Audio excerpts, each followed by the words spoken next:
for the record, for the record, Franklin Pelosi and also John Lombard and Len Mecca and Joe Yaman. Excuse me, I'm sorry, Mr. Antonetti has to call the meeting to order and do the roll call and everything. I'm sorry. Okay, I didn't know that that hadn't been done. No, it Okay. hadn't, no. We All were, right. we were waiting for you, Attorney Pelosi, to get in. Thank you. We do like to extend courtesy to everyone. Special meeting tonight, Planning and Zoning Commission, virtual meeting, June 16th, 2021. It is approximately 6:35 or 38. And due to technical difficulty at the opening of the meeting, we have started it a little late. We will now proceed with a call to the roll. Would you please, Harold, do a roll call? Yes. Raymond Antonaci, Here. Richard Antonetti, Here. Ken Demirs, Dan DeVito, Here. Daniel Gelati, Here. Lou Esposito, Bob Marinaro, Here. Dave Pope, Here. Lou Cavallo, Here. and Joseph Duva. For the record, I'd like to put Commissioner Marinaro in for Commissioner Esposito. I would like to place him as a regular member. I also would like to place Commissioner Daniel Gelati in for Commissioner Demir. Commissioner Gelati will be a regular meeting member at our meeting tonight. So the record will show. We are going to have a few comments before we actually get into the beginning of our meeting. But it is a continuation of the public hearing dealing with the Sealy property. But before we get into that, our member of our staff has some comments to make. Mark, are you ready with your comment? Yes, Mr. Chair. So just some housekeeping things are in order. Number one, we've made a list of correspondence received so far. And if I may ask Carol, the secretary, our secretary admin, to just note those correspondence items, please. Yeah, you want me to read all of them? Please. Yes. Okay. What I will read are emails that I have received from different people, and I tried to get them all. So number one is a letter from David and Tracy Overbow, 23 Ball Farm Road, Oakville, Connecticut, dated June 16th, 2021. Another one from David and Tracy Overbow, 23 Ball Farm Road, Oakville, Connecticut, dated June 2nd, 2021. David and Tracy Overbow, 23 Ball Farm Road, Oakville, Connecticut, dated May 3rd, 2021. Diane E. Haggis, ed.d, 53 Hillside Avenue, Oakville, Connecticut, dated May 22nd, 2021. Lynn Marinaro, 51 Ball Farm Road, Oakville, Connecticut, dated May 3rd, 2021. Patty Katzfeld, 19 Henry Street, Oakville, Connecticut, dated May 2nd, 2021. Lori Sandra Petro, there was no house number, but it's Hillside Avenue, Oakville, Connecticut, dated May 4, 2021. Letter from Joseph McGrail, EDC Commission, dated April 21, 2021.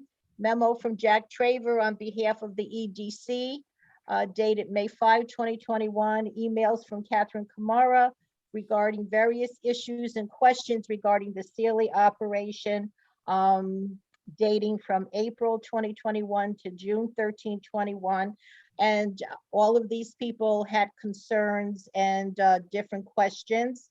All of these letters have been put in the commission's packets for the June 2nd meeting and the June 16th meeting. The latest one from Mr. Overbow was emailed out because it came in late last night. So that is the list for now. Thank you, Carol. Thank you. Mr. Chair, we just wanted to formally, let me put it this way. There's been some questions throughout the last couple of things with issues. Some folks have requested that they're allowed to be read into the record, and others wanted confirmation of receipt of their. Mark, Yes, sir. Yes, sir. you're breaking up. You're breaking up.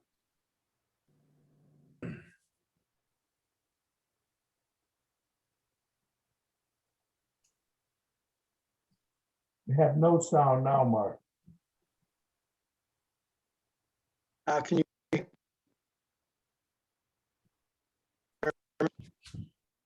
Nope, you're worse, Mark.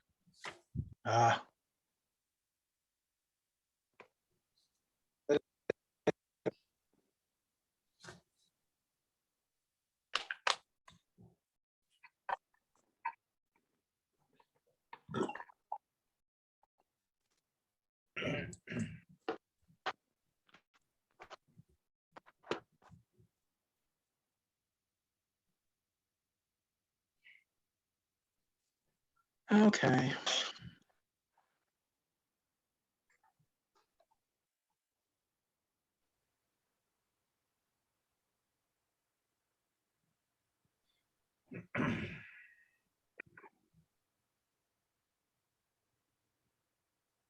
Mr. Chairman, can you hear me? That's better, but a little echo. Okay. That's good. Know what's going on. Very clear. Okay. Okay, good. There has been questions regarding entering correspondence But from forget the it, Mark. Forget it, Mark. You're breaking up again. I know this is going to be a problem. You have to have clarity in your voice. Hey, Mark, last time you had to reboot your machine, last time this happened, did that help you go in and out and reboot?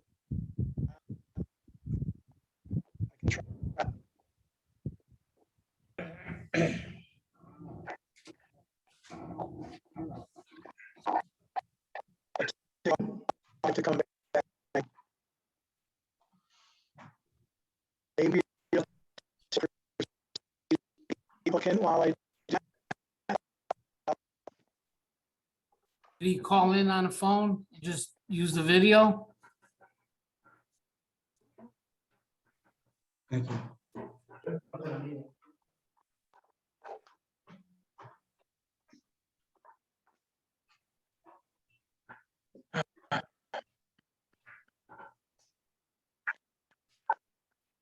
help. He's having trouble with his audio. We're okay. We're good.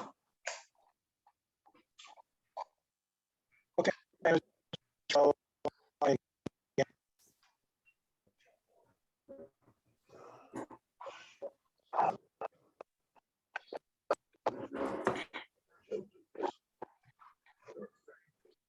It's fine. They're not out of it.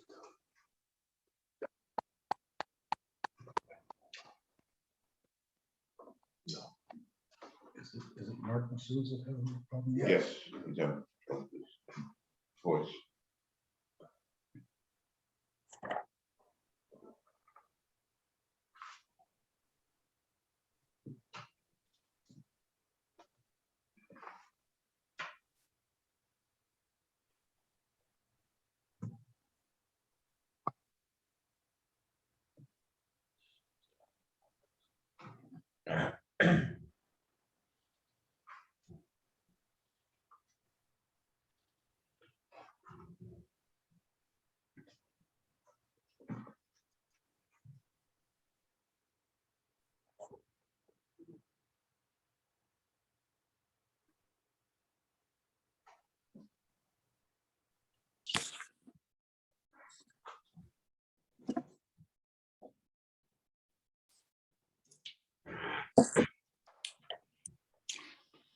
Carol, Yes, do you have that memo from Attorney Jessel?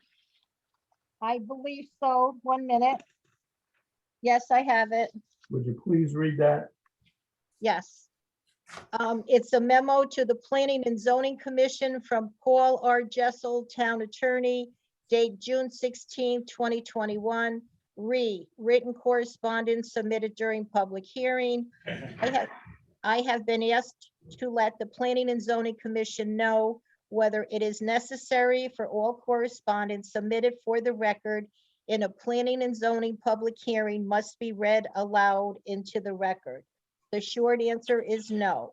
So long as all correspondence is made a part of the record in the matter during the public hearing by some reference to it by date, type of submittal, and/or author, there is no requirement that the document be read into the record.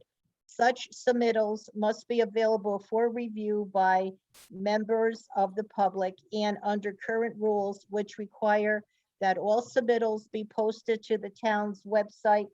Such availability is satisfied.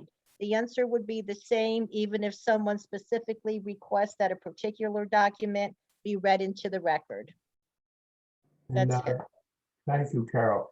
The reason that was read into the record is that some people were requesting that each one of their emails and letters be read totally for the record. We have a point of clarification from our attorney, and it is absolutely no, they do not have to. Every member of our committee has received their emails, so therefore they will be entered as a part of the permanent record, and they do not have to be individually read. Is that clear to all the members? Yes. Yes. Mark, are you trying to get back in? I, Go ahead, No, I speak. don't think you're muted, actually. You're not. Go ahead, Mark. yes, I'm trying. You sound better now. Okay. Thank you. Is there more that you want to add, Mark? I'm not sure what has transpired since I've been, but there was the We have reading read of- the letter of from Attorney Jessel in regards to the communications from the Okay, public. Do you okay. have something more to add? I was just going to note the architectural rendering which you've received. To note that you received staff comments dated June 4th. The applicant provided marked up revisions showing their changes thus far. That was dated June 3rd. And that was actually it. Okay, thank you very much, Mark. I have just a brief, some comments to make. Before we begin tonight's hearing, there are a few points that need to be clarified, which I feel must be made. Much false information has been circulated regarding the control and who cannot speak at our meetings. And our choice of the meeting venue, why we have a particular virtual meeting tonight. Regarding the choice of a meeting of the venue for our meeting tonight, June 2nd's meeting and tonight's hearing was the part of a memo that was sent from the town manager's office, Mark Raymond. And that memo was dated May 24th, 2021. And it was issued in that memorandum regarding boards, commissions, and council meetings as far as in-person meetings. And I quote, effective June 7th, 2021, per the governor's announcement, I am permitting town council boards and commission meetings to proceed with the public attendance on a first-come basis. The meetings held in the council chamber shall be not in excess of 25 occupants. And I do say a total of 25 occupants. And that includes any council members, commissioners, town personnel, staff, as well as members of the public. End of this particular memo. There was, of course, at our meeting, and would be at our meeting, possibly 9 members of the Planning and Zoning Commission, and at the minimum, 3 staff members. There was at least 1 town IT person and 1 recorder. There is also the applicants. Appearing before us that night would be their attorney, and at the particular time of the Sealy proposal, there was also 4 people at that particular group. We had 3 proposals before us on that night, and at least 4 different applications. That would have brought the total number of persons attending that mandatory number would have reached 22. That means only 3 people from the public could possibly attend. Following those guidelines, and again, we must follow the governor and of course our town manager's recommendation, and following those guidelines, the Zoom meeting format was chosen to allow more, and I do say more, members of the public to attend, not less. The claim has been made that I control the mute buttons. I do not control the mute buttons. I have limited control of the total meeting. The meeting is actually controlled not by the chairman. I have absolutely no control. It's done through a person who controls it down at town hall, a tech person. Tonight, we have the tech person who is in charge, and will control when a hand is raised, when a hand is not raised. My job is to talk to him to please turn on the people that have hands raised. We are all humans. We are not perfect. We can make mistakes, but so can members of the public. I'd like to believe that there is that incorrect accusations that have been made regarding control of public participation. And believe me, I do try to have the public participate totally. In fact, when I have closed public participation, I have let people of the public come in and speak. So I assume the lack of understanding may be in how the process works. Again, it is not my control. It is a control that is through the person down at the town hall who is controlling the meeting. But we do try hard to have a smooth meeting. And as you can see tonight, we are making all efforts to have everybody participate, whether it's applicant, commissioners, and now we're going to move forward with moving and starting to get some applicants participation. Are you ready, Attorney Pillacy? Yes. I'm sorry to interrupt again. You have- I was asked to read the legal notice Please into the do. record. Good. Now, I have 2 legal notices that say exactly the same thing, except they were in different papers on different days. If you want them both read, I'll be happy to do that. One would be sufficient, but if you could name the 2 newspapers they were posted in. Yes, okay. So it's Town of Watertown Planning and Zoning Commission, special meeting.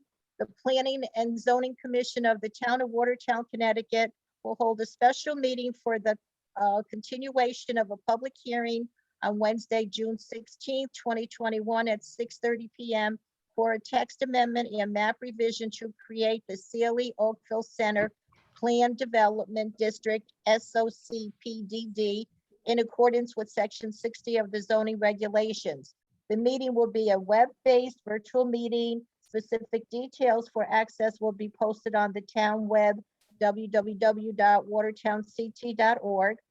A copy of the text amendment and map revision application is on file in the Planning and Zoning Office, Watertown Municipal Center, 61 Echo Lake Road, Watertown, Connecticut, between the hours of 8:30 a.m. and 4:30 p.m. A copy of the text amendment and map revision application is also on file in the Town Clerk's Office, 61 Echo Lake Road, Watertown, Connecticut, between the hours of 8:30 a.m. and 4:30 p.m. Dated in Watertown, Connecticut, this 10th day of June, 2021. Luigi Cavallo, Secretary, Planning and Zoning Commission. That legal notice appeared in the Town Times. The very same legal notice appeared in the Waterbury Republican on Saturday, June 5, 2021. Thank you. Thank you very much, Carol. Now we can hear from the applicant, and I believe Attorney Pelosi is about ready to go. Thank you, Mr. Chairman, members of the commission and staff.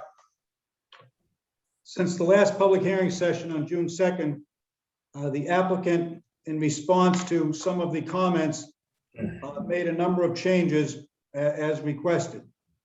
One is reducing the maximum building height to 40 feet. Two, eliminating any reference to residential use at this time. It seemed that was there was a lot of discussion about residential use and what ought to become of residential use when under present conditions, that's not allowed anyway. So that's been eliminated from the application.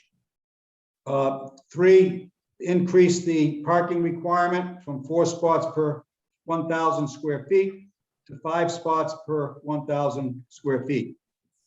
4, another issue of great concern to some, the drive-through issue.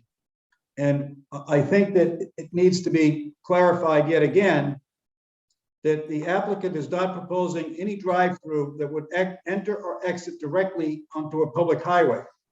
All drive-throughs referenced in the application will be limited to interior drive-throughs that enter and exit otherwise within the site.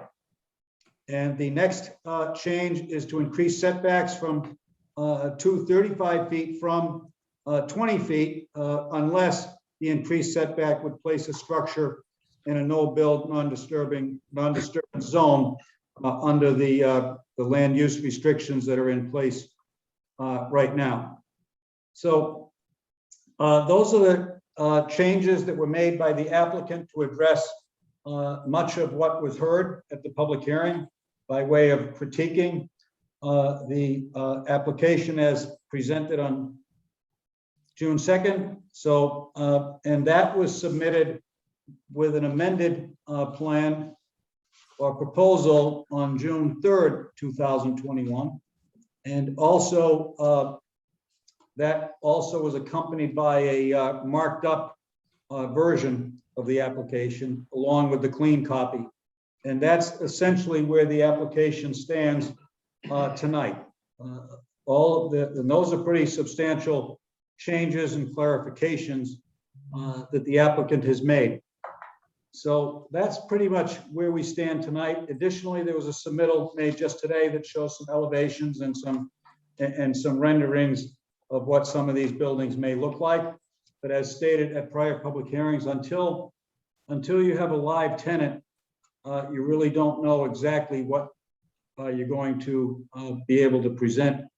And again, the application does call for a full site plan review and approval by the zoning commission once we have a sufficient tenant or tenants to warrant coming in with a master plan. So that's pretty much all we have since the last public hearing session.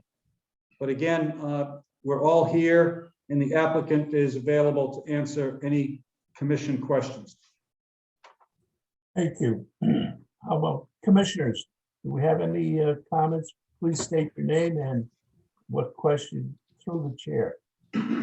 I have a question to the chair, Lou Cavallo.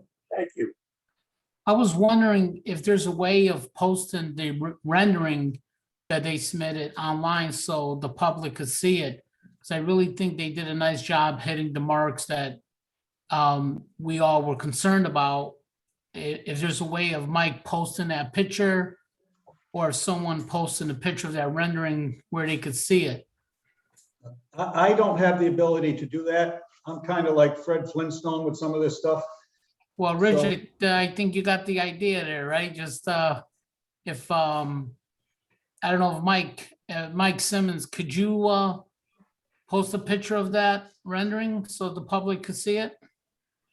Fortunately, Mr. Chairman, I do not have the rendering. However, Richard is holding the picture, so if he speaks, the mic and the camera will go off onto his side, and the recording should record it. Okay, because I think the I could- applicants did a very nice job, really Hold giving it- us what we needed. hold it up. And I think the public should see it so they understand how this might potentially look. I can hold it up in front of me. I don't know if anybody can make this out. We can get close, get it closer to the camera. We can see it. Back it up a little bit. There you go. That's one building. Show the other building. There's, slide it to, there's another building. And go down to the third building. Go up a little, please, to the left. It would be your right. Bring it to the left. You're right. My right. Yes, keep going. There you go, up. There we go. Beautiful. How's that? Did that work? There you go. There you go. All right, somebody else did it. Oh, there it is. Mike, can you get rid of if this meeting is being recorded on the screen, that's showing on the screen? Yes, that is presenting. That should be on the screen and recording.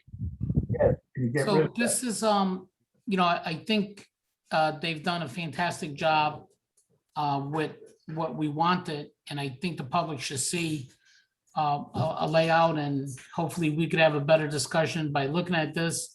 But I do like all the changes that they made. I do like that we still have the final review and on the site plans, and to be able to, okay, I don't know what happened to my screen here. But all right, so that's kind of what I was going for. Okay, thank you, Commissioner. Okay, we're back. Any other commissioner comments? Commissioners, any other comments at this time? Through the chair, I have a few things to go through. I was just gonna let the other commissioners kind of do theirs, so I don't take up too much time. Commissioner DeVito, go ahead. Commissioner DeVito, you can speak. All right, so I took the time to compare and look at the changes of what was taken out and what was added. Attorney Pelosi went over the things that were added in, which was very helpful. A lot of the stuff dealing with pedestrian orientation, such as sidewalks and bike racks. What else? The car charging and such, that was all deleted. Personally, I think it's important that that is in there. The pedestrian lighting, this abuts the Steelbrook Greenway. And I think it's, and the memorial, the Oakville Green, I think that it's all important that there is pedestrian traffic, and this is that village feel where pedestrians could walk through. Also in the, you changed the word approval to review as far as the master plan, our site plan. I definitely think that should be an approval, not just a review.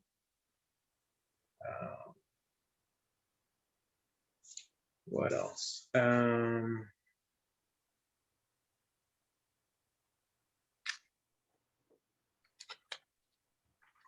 Back to the car charging. We did have a applicant that came before us a couple months ago where they were providing the car charging at no cost. So that may be something you could look into and tie that in, so it wouldn't be a cost to the developer. It was a cost that they covered, and that was permitted over at the Adams parking lot. Under your standards, you call out 12,000 square feet.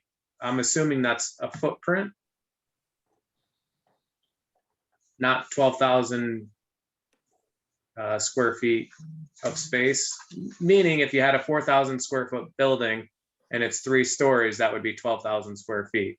I'm assuming you're talking about footprint, correct? Comment back, applicant, do you have a comment? No. You can't do that. either. No. No, no. Is that a question for us? Do you want us to respond as we go along or wait? Yes, I think responding as you go along would be good. Well, we'll start off in reverse, I guess. The 12,000 square foot is a per acre. Is a per acre benchmark of the total, is the total square footage that may be available. It's not per building, it's not per anything really, except a benchmark to tell us the total square footage of the entire site. Whether the word is approval or review, to the applicant, that means the same thing. The commission votes on the final master plan. As far as pedestrian traffic, we have that included in the first paragraph of the site design. Pedestrian circulation has to be included, and it includes contemplating the existing Oakville community. It includes in a manner supportive of the overall development. And we also have in here that it will be allowing for an expansion of the memorial that is presently adjacent. As far as pedestrian lighting, that will be all part of the site plan with the total lighting package that will come in for the commission to review. And at this time, the applicant is not choosing to include car charging or bike racks. That's something depending upon the tenant mix and depending upon what the circumstances are. When the master plan comes in, it may be part of the deal at that time, but the applicant is not committing to that right now. So I think we touched on everything that Commissioner DeVito just mentioned, but if there are any others, we'll be happy to comment on them. Commissioner DeVito, do you have others that you'd like to hear? Sure. Yep, I have a few more. I would like to see something put in as far as screening or buffer towards the residential zones, or residential zones. Is that doable? Screening or buffer is all part of the site plan. And in other words, specific screening would depend upon, there may be certain parts of the site that are going to require more screening than others, depending upon where we are in terms of who's next door. There are certain areas where screening wouldn't be needed at all, and there are other areas where beefed up screening may be called for, and the applicant is prepared to address that as part of the site plan review, the master plan. There exists massive screening on the residential side of that site, going north of that site. So the screening that exists there, you can't see through it. I think there's 60 or 80 foot pines that are over there that are, we wouldn't touch those. We would leave everything intact. We can't see them and they can't see us. Yep, agreed. I'm also thinking about Henry Road, and I just want to make sure that none of that screening will be touched. That's currently in between Ball Farm and Sealy property. It will not be touched. Okay.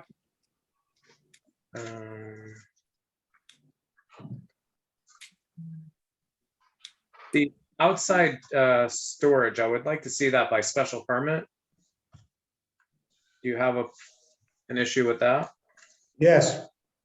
Outdoor storage is basically a tenant-based thing. It's either totally needed and they're not going to do it without it, or it's not needed.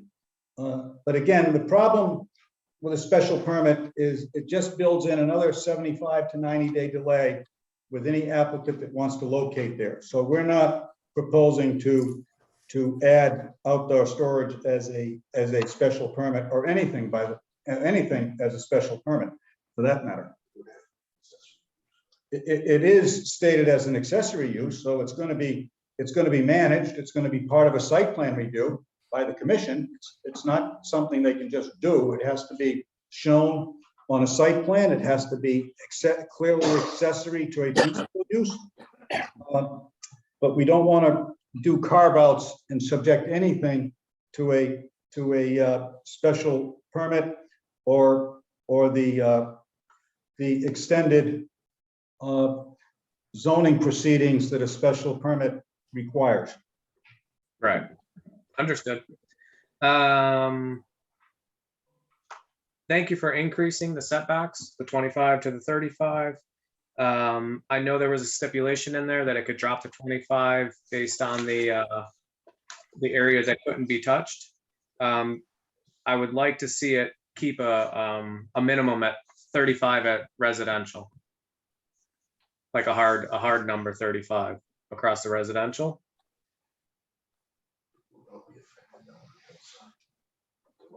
Right. Yeah, I don't have a problem with that.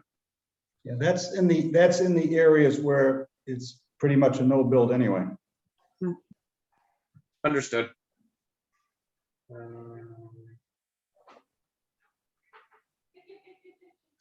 The covering of rooftop utilities, that was originally in there and it was deleted.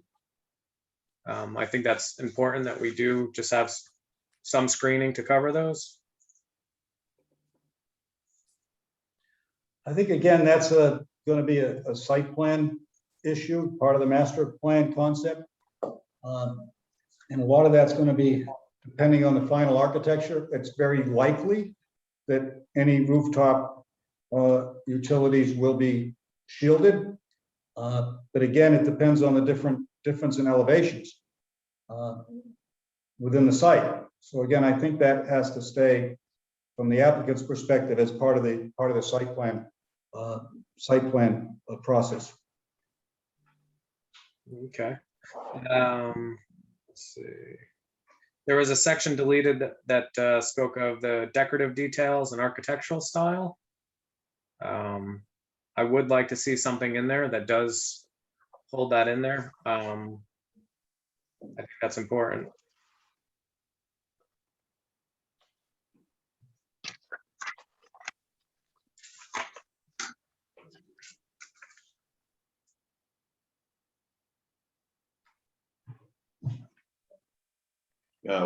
We're showing in those in the drawings, colonial/federal style architecture, and those come definitely with a lot of decorative details. So we're not going to tell our designer or our construction people to eliminate them to save a buck because for no reason at all. So I would say that we would commit to the federal or colonial style architecture as being the design we are going to stick with for this development. Okay. Thank you. And the application procedural requirements includes an architectural presentation. Right. Right. But in my eyes, if it's not written in the text amendment, then we would have a hard time saying, well, you kind of need to do this, because then it would come back saying, well, it's not written in there that's needed. So well, if you want to get into architectural as a practical matter, it's very questionable whether a zoning agency has the ability to get into architectural to begin with. I know many zoning agencies like to, but again, and they're allowed to without protest. But again, we have included that as part of the application procedural requirements with an architectural presentation. So there's certainly an opportunity to discuss it. But again, it's part of, if we had specific tenants, if they were known, then we could do that. When they are known, we will do it. Understood.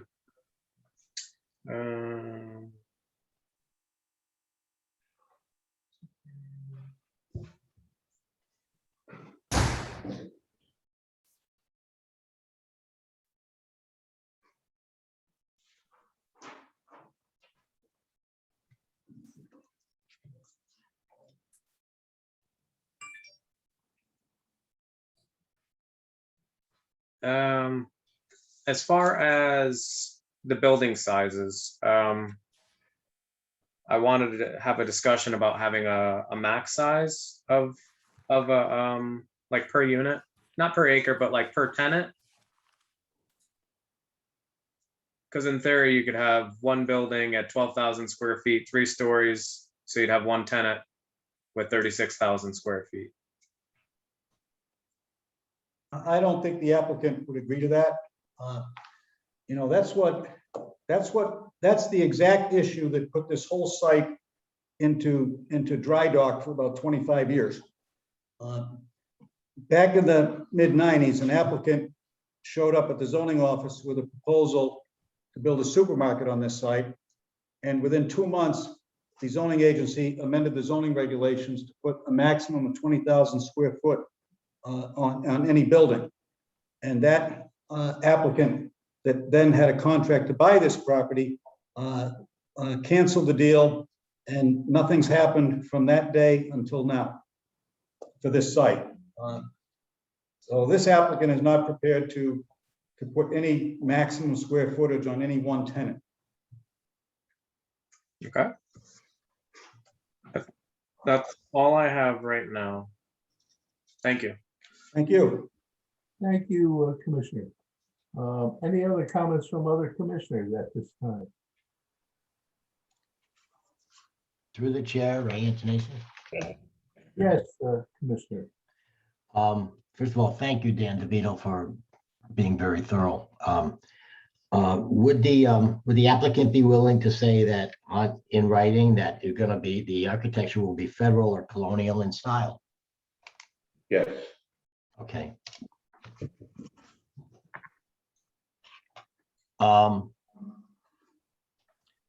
Just a comment, it's not on a site plan when you come in. If there was a softscape architecture from residential areas and from the road, it would be nice. They did that in Southbury at that large plaza, where you go to last exit in Southbury, you take a right-hand turn to go towards town. That's where what's it, Chip's Restaurant is, and Gail O'Neill's Jewelry. They have a nice soft, you can't really see that much from the road. That would be a nice feature of a site plan. It doesn't have to be particularly deep, but if it ties in to pedestrian, that would be nice to see. I just, as a suggestion.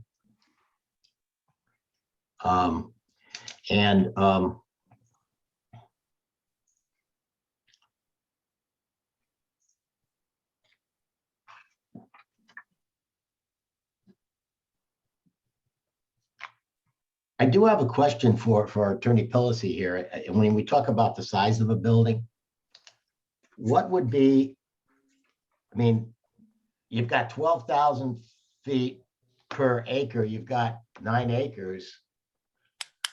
So that would be approximately 9 acres or 10 acres. Let's say that would be 200,000 120,000 square feet of total square foot of buildings, right? I'll leave Mr. Lombard to answer that question. So let's do the math on that. Okay. We can't fit the parking for 112,000 square feet on that site. Okay.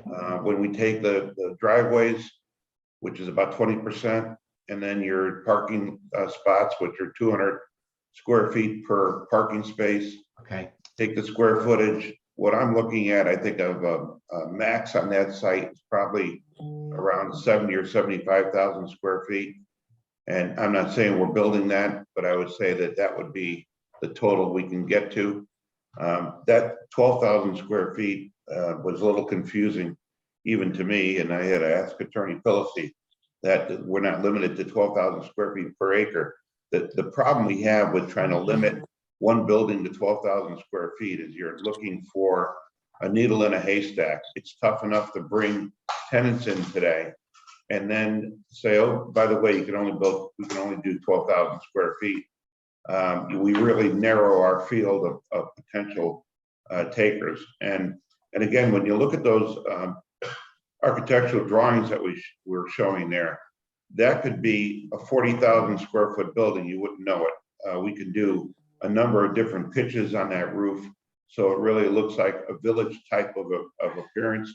You know, we listen to the public comments, and I think, you know, they're right. We want this to look great. We want this to look quaint, village like, and create that environment. So, you know, if I had my choice of what I want to build there, and I don't know if anyone's ever been up to Somerset Square in Glastonbury, come off of Route 3, right off the exit, drive right into the plaza. That's the type of environment that we would hope for, but you know, can we get that in this location? You know, everyone wants to build the one plaza or the one development that everybody really is in awe of. That's probably what every developer wishes to have, one of those in their, you know, in their development careers. But we're looking for that type of development, and we're going to do a lot of different drawings, a lot of different site plans to give to our leasing brokers out there, so that we can give them kind of that, you know, you catch one great tenant, one quality tenant, and you may catch 10. So we are not going to go out and take the first tenant that walks in the door, because that will, you know, set the tone for our development. We need 3 or 4 or 5 tenants that are going to do that for us. That's what we're looking for at this point, Greg. So it's tough to say what it's going to be, but again, when we have the door open to a lot of different options, we can then offer options to people and make it enticing. Thank you. That's all I have. Is there any other comments from commissioners? Any other comments from commissioners? I have a comment. Sidewalk. Will there be access to 673 from the development through sidewalk? Interior sidewalk. Sidewalks all around it right now, right?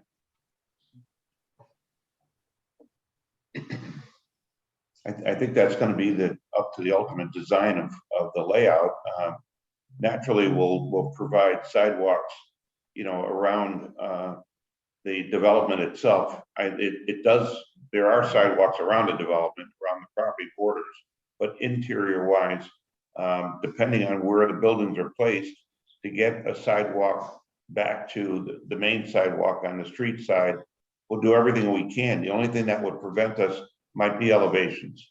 That grade of elevation, we can't make it to a pitch where it would be dangerous for people to walk down. But looking at that, the grades there, we probably could get the hillside easier than we can to get down to the main, to Riverside, or to Route 73 up there, 73. How about, would you like to comment on traffic? That was a big issue that was brought up by the public in general. 73, high traffic volume, and your driveways, I believe, going to Riverside and one to 73, or not 73. Could you comment?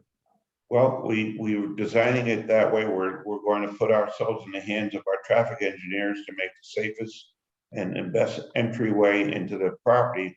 What we're looking at is we like the idea of having a traffic light control traffic on the main road, and it's a very short drive into our site. We're really not going to interfere as much with Riverside, because we're going right into the site from there and exiting from that point. We're not going to use the the hillside side at all. I mean, we may have an exit over there, but that's not going to be our primary thrust of having people come into the site from that end. And of course, Henry Street, Hopefully, that won't be used at all. May be used for some traffic to go in and feed the stores. But aside from that, that's not going to be traffic to get in and out of the plaza. There was also a question as to your claim as to on the purchase of the property that you were working on a timetable. Can you comment on that? Because we did move this meeting to try to make some accommodation to that timetable. Yeah. Expires August, first week of August. Our contract, our final point of expiration is the first week of August, and we're out at that point. But again, for us to be able to execute the contract at that point, we need approval from the commission. So with that, we've got about a month and a week to close the deal, or a few weeks. I believe our next meeting is going to be August 4th, and I believe you would have to submit Attorney Pilsey to have an extension because tonight we cannot have an approval the way our agenda is so set. Well, we expected that you could vote tonight on this application. Mark, could you comment on that, Mark?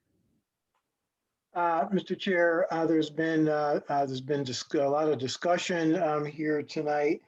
I'm not real clear at this point what that final, how the commission feels about any final revisions or alterations to the proposed text amendment.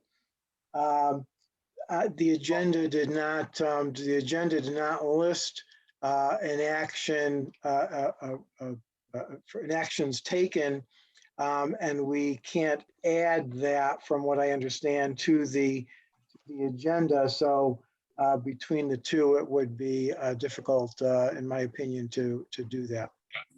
Well, there's only two revisions out of tonight's discussion. One is the 35-foot setback would apply throughout, and the architectural is going to include the federal and colonial style of architecture. So there's no obstacle there. It would never occur to me that the agenda wouldn't allow us to vote. I thought the whole idea was to complete the public hearing tonight and vote, so we wouldn't have to put this over till August. If we were going to put it over to August, we wouldn't have needed to have tonight's date. The whole purpose of tonight's date was to complete the public hearing and have a vote. I clearly left that last meeting, Mark, by you saying that we could not wrap this up last meeting. We'd have this meeting because the commissioners didn't have enough time with the documents in their hands, and that's why we're here to have this meeting tonight, to have a final vote.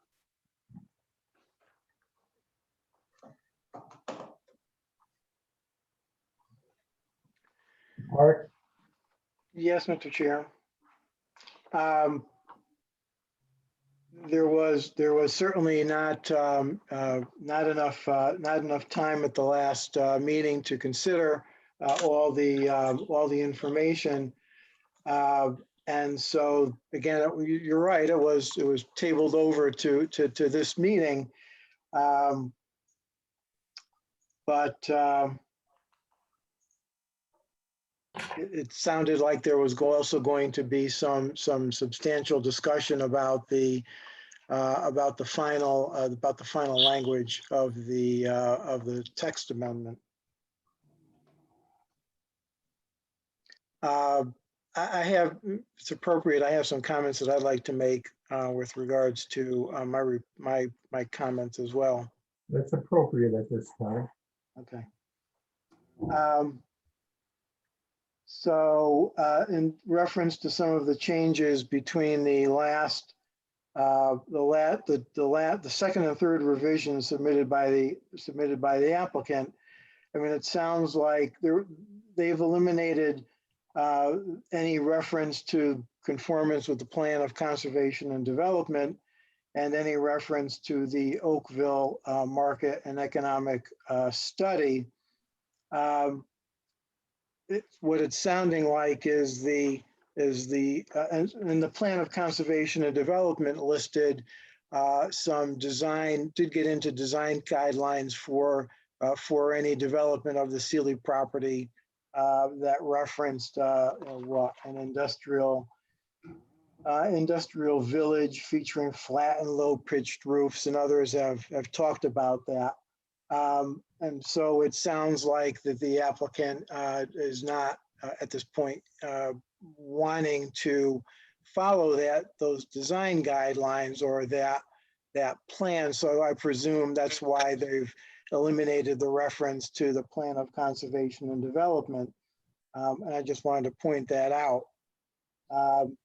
I also presume that they're not interested in following or any of the guidelines in the market and economic feasibility plan because there was a lot of discussion at the last meeting, I think, in terms of people, in terms of members of the public thinking that was those were hard and fast standards that needed to be followed, as opposed to just general guidelines for development of the property.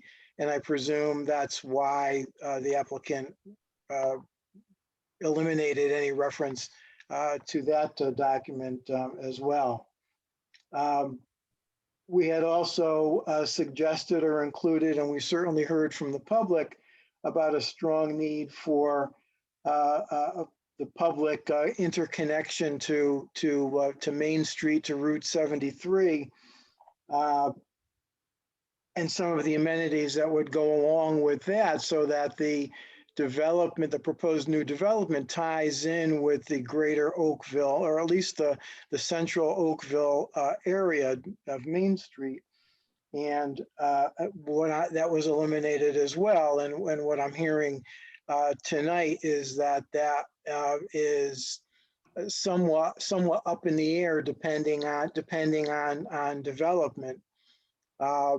There has been and from other agencies in town, again, a strong desire to have the two areas connected and to have them connected via the public space that represents what the memorial and the statue and the open space between the Sealy property and Main Street. So I'm hearing a little bit of difference in that respect.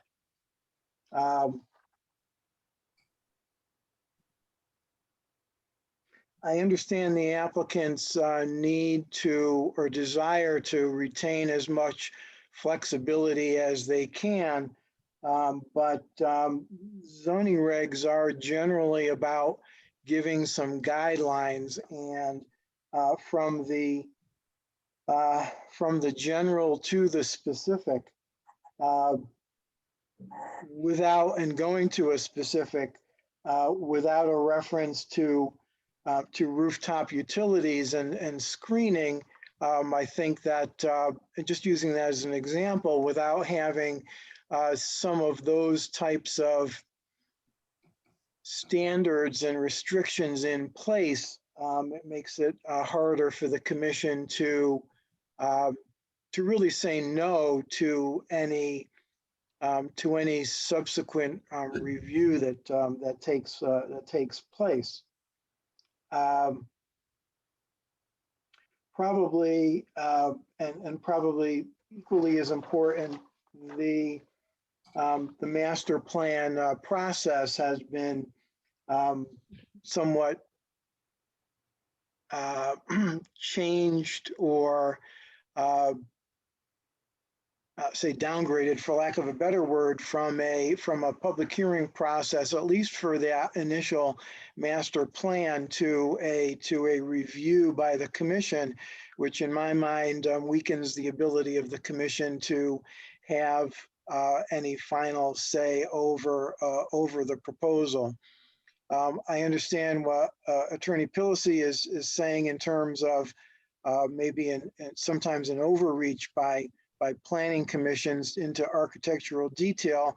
But on the other hand, he is proposing, and we've certainly talked about this in the past, a new, in essence, a new zoning district, a PDD, that, in my opinion, would allow for just such a review and give the commission a little bit more latitude in that respect.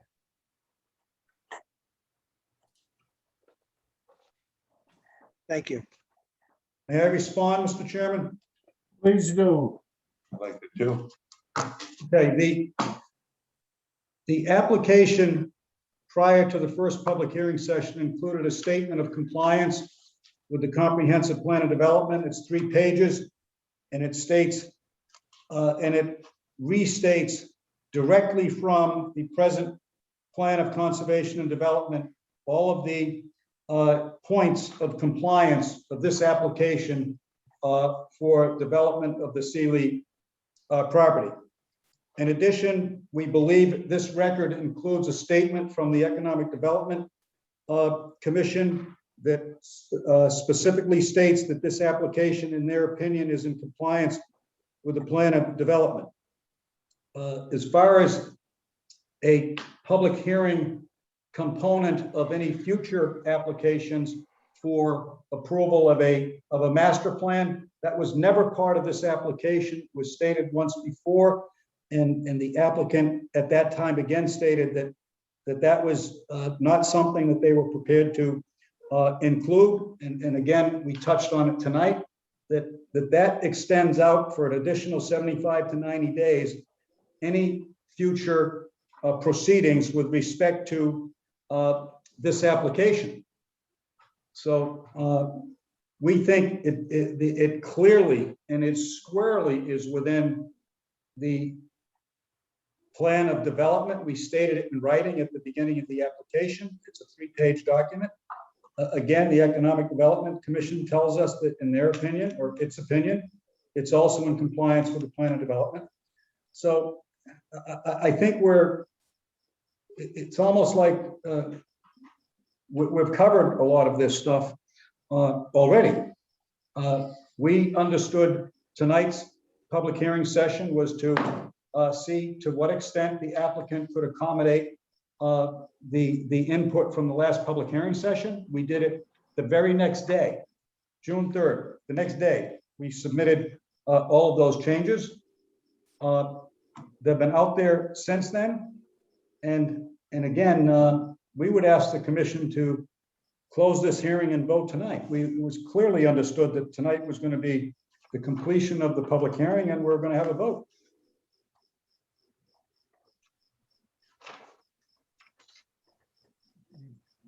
We are faced with a dilemma. The dilemma being our agenda does not have room for that, and we cannot amend the agenda on a special hearing. Well, I don't know how That's what I've been told. Mark, is this true? I don't know how that could possibly happen in view of the prior proceedings on this application. The purpose of this meeting. The purpose of the whole meeting was to complete the public hearing, get the final changes that the applicant would agree to, and have a vote tonight. Otherwise, there's no point in having this meeting. We asked for this meeting so that this could be concluded without waiting till August. And the commission graciously accommodated that. Mr. Chairman, might I suggest that you also have the public to hear from? So maybe you might want to have that portion of the meeting, and then the commission can decide on a course of action. Okay, I will. Is there anyone, Mike, right now from the public speaking with their hand up that would like to speak? Mr. Commissioner, we have 3 people. Brian was first. We're going to allow Brian to talk. Please do. Brian, would you state your name and address? Full name. My name is Brian D'Amelio. I live at 15 Henry Street. Thank you. First of all, I just want to say to Mr. Pelosi that this is not a public hearing. It's a virtual meeting. Okay, if this was a public meeting, I don't think you would stand a chance in hell as to what you want to try to put through in our village. Having said that, I just want to state that as far as I know, there still hasn't been a road safety audit done to try to figure out to accommodate what you want to put here. As far as Mr. Yaman goes, I mean, he faulted on the Griffin School project. We ended up with a CVS. If it wasn't for the trees across the street from my house, I'd be looking at CVS 24 hours a day. I just want to say that I oppose anything that you, Mr. Lombard, and my friend Lenny Mecca want to try to put through on us without having the entire public in a meeting giving our responses to what you want to try to put through here. If there's anything that you would like to say to me, I'm willing to listen. No, this is public participation. Is there, do you have anything else, sir, to say? The only thing that I would want to try to figure out is exactly where the entrance to what you want to put there is going to be. So far, I believe they're saying the Riverside. Which is right like across the street from the cleaners on Riverside. Is that my understanding? No, Would you comment on that, applicant? no, it's before the cleaners. If Before you the pull cleaners. straight in, as you take your right-hand turn, you drive straight into the property. Okay, so we're looking at like a big traffic snafu as far as that corner goes, right? Could be, we'll see. I believe so. I travel it every day. I see the people that come up and down the street every day, how fast they go. And I just think it's going to be, I don't want to use the word cluster or whatever, but I think it's a big traffic snafu. And the first thing that we need is a road safety audit. That's what we need before I believe any of the residents in the village of Oakville would want to present anything to you. That's all I have to say. Thank you, sir. Thank you. Anyone else, Mike, out there? Mike, Yes, Mr. Commissioner, we have Dave. I'm going to allow Dave to talk. Dave, please state your name and your address, full name, please. Dave? Sorry, didn't say my last name. I don't know why, but Dave Overbought. I'm at 23 Ball Farm Road, Oakville, Connecticut. I'm sure you guys know me by now with my numerous letters. You have spoken at previous. Yes, I have. Yes. This greatly affects my life and my family's life. It's directly in our backyard. Unfortunately, like Mr. Lombard said, we do have trees in the back, but we could see right through. Especially the winter. I mean, obviously all the leaves are off the tree, but even in the summer, I could still see, unfortunately, CVS. But I don't think that you should have a vote tonight.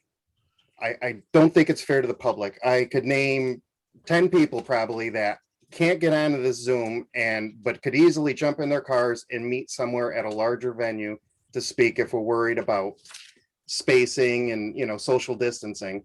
So that said, it should not be crammed through because this is greatly affecting my lives. Second, I have no problem. I think the designs were really nice that we saw. Where's the drive-through? I see building 1, 3, and 4, no 2. Drive-throughs are a no-go for me. You've seen in my letters, I'm not going to go into it, but the traffic inside, cars waiting, loud radios, those fast food restaurants. I mean, come on, go to Waterbury. Look at what those look like. I'm going to have kids hanging out in my backyard in the parking lots eating. That's a no-go for me. Not fair to me. I've been living here for 18 years now? Actually, my whole life, but I bought a house down the street from where I grew up. And the past 18 years we've been here. So let me see. I don't know. I want you committee members to really think about this. This will forever change Oakville, what they allow in here. and it'll affect many neighbors' lives, not one or two, many. So I ask you to please really think about this. And that's all I have to say for now. Thank you very much. Thank you. Is there another speaker? Yes, there is. Catherine Camaro. Allowed to talk? Please do. Please state your name and address, please. Yes, it's Catherine Camera, 31 Cottage Place in Oakville. So I see that the applicants have made some changes to the application, and you even provided that untitled sketch of what could be built if and when the applicants secure tenants. But again, where's the sketch of the drive-through? That's the whole selling point. We already know that the applicants don't want the property if they can't put a drive-through on it. So why are we seeing a sketch without a drive-through? And let me just tell you that we don't care that you're saying it's interior. I guess you somehow thought that we were only concerned that it had the exterior, the access.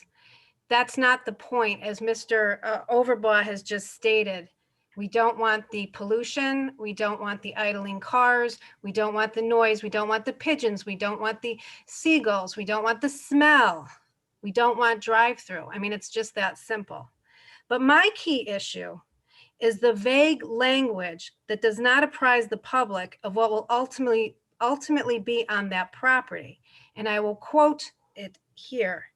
Quote, "Other similar uses as determined by the commission that are consistent with the intent of these regulations." End quote. That language is so vague and imprecise that it allows the commission to act on a whim and does not apprise the public as to what uses are available. Vague regulations which contain meaningless standards will lead to ambiguous interpretations in determining uses. The property owners should not be left with purely arbitrary choices of the commissioners, but they rather deserve adequate, fixed, and sufficient standards of guidance for the commission, which need to be delineated in the regulations. If you adopt this SOC-PDD, you're setting the town up for an appeal. I know the applicant's attorney wants you to rush to a vote, but you just might want to ask the town attorney to check the case law on that issue. I do want to comment a little bit on some of the opening statements. So Mr. Jessel's letter about the letters being, I'm sorry, his opinion or letter about letters being read into the record. It was not clear to me that he's talking about a regular meeting or a virtual meeting, because there have been people who have sent in things that have asked them to be read on the record because we're having a virtual meeting. Okay, I understand what he said, fine, if that's a regular meeting. But in a virtual meeting, there are people who are not even attending. So they're sending letters and emails in that they want to be part of this virtual meeting. But, you know, some people just are not tech savvy and they can't do it. So they are assuming when they send these letters in and ask them to be read on the record, that they're being read on the record. There is a difference between the virtual and the live meeting. And I don't think that Mr. Jessel, I didn't hear it, that he was talking about referring to a virtual meeting. And I think that needs to be understood. I also agree that to say, okay, maybe the last meeting was virtual, but this is a much smaller meeting. You called it as virtual. You can rotate the public in and out of a building. So there's not, you know, one can speak and leave and another one can speak and leave. You can also hold it at the high school. So I'm still not clear on the reason for the virtual meetings that continue. I also want to talk about the grocery store that didn't make it. And I'm going to say I'm glad, because I don't think I'd want to be going to a grocery store that was built on contaminated soil. As far as I understand it, nothing's been built on that property because of contamination that was finally remediated. So we keep hearing that over and over again about this 30 years of it sitting there. I also want to say that I don't hear the neighbors complaining about the property being vacant. As a matter of fact, Sealy has maintain the lawn there and all. It's really not a problem. I don't hear any neighbors. I've not heard one person complain if they had to wait any longer for development. And lastly, as far as traffic and all, I heard the same thing when Starbucks was proposed as a drive-through. I heard, it's not going to impact, no. Well, I don't know if any of you can argue the fact that it's had an impact up there. I mean, on a Friday a couple of weeks ago at 9 o'clock, that's not even rush hour. I was coming down and there were cars out in the road because they couldn't get in through the drive-through. I've seen 2 accidents already that I know there. We've had to make Cherry Avenue a one-way. So to say that, oh, it's not going to be a problem. I've heard it before, very recently with the Starbucks, and it is a problem. I mean, when COVID hit, we've had police having to maintain the traffic there. And Mr. Lombard said in one of the meetings, he said, Main Street, there's nothing you can, if Main Street's congested, there's nothing you can do about it. Oh, yes, there is. I watched the first meeting, Mr. Lombard. I watched it again, and you say that in the first meeting, May 5th. You say that on weekends, Main Street is very crowded, and there's nothing you could do about it. There is something you, the commission, can do about it. Stop allowing things that put more traffic in these areas. And if you go back to the advanced CT report, you're going to find that it talks about 15,000 cars a day travel this little area of Main Street around Davis Street, because we have it's parallel to Main Street and Buckingham Street. So they come down Hillside, and that little strip there that goes like from Hillside through Davis, 15,000 cars a day. You're going to put more there now. So, there's a lot to really consider here. And honestly, I'm really appalled that we have the applicants just cramming this down your throat saying, no, you said we're going to vote on this. There's been things that have been presented tonight. I don't think you should vote on anything until you see it in writing in final. I just don't think that would be appropriate. Thank you. Thank you. Any other comments, Michael? Yes, Mr. Commissioner, we have Diane and Doug allowing to talk. Okay, would you put Diane on, please? Diane, are you there? No, where'd they go? I think we lost Diane. Yep, there we go. We got Diane. I'll allow her to talk again. Hello, Nope. hello. Diane and Doug? Say my name. My name is Mike. No, we're gonna mute you and go back to Diane. Diane and Doug keep moving around. Diane, would you please state your name and address? Are you there? Diane and Doug. Haggis. Yep, Are they there? I'm asking you to unmute. Diane, you can unmute now? Can you hear me? There we go. Yeah. Thank you. Okay, sorry. I don't know. Technology is wonderful as long as it works. My name is Dr. Diane Haggis. My husband and I live again at 53 Hillside Avenue in Oakville, and we've been here 34 years. So this is very significant to us. Now I have a couple of questions, please. First of all, on a positive note, I think we have made progress. I too agree with my neighbors who say we have to be sure what we're getting into here, and we don't want to vote on something and have it affect our lives until we're sure that this is not going to be detrimental. So, but on a positive note, I think we're moving in a positive direction.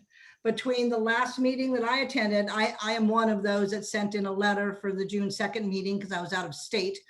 So I was disappointed that was not read, but I understand now why.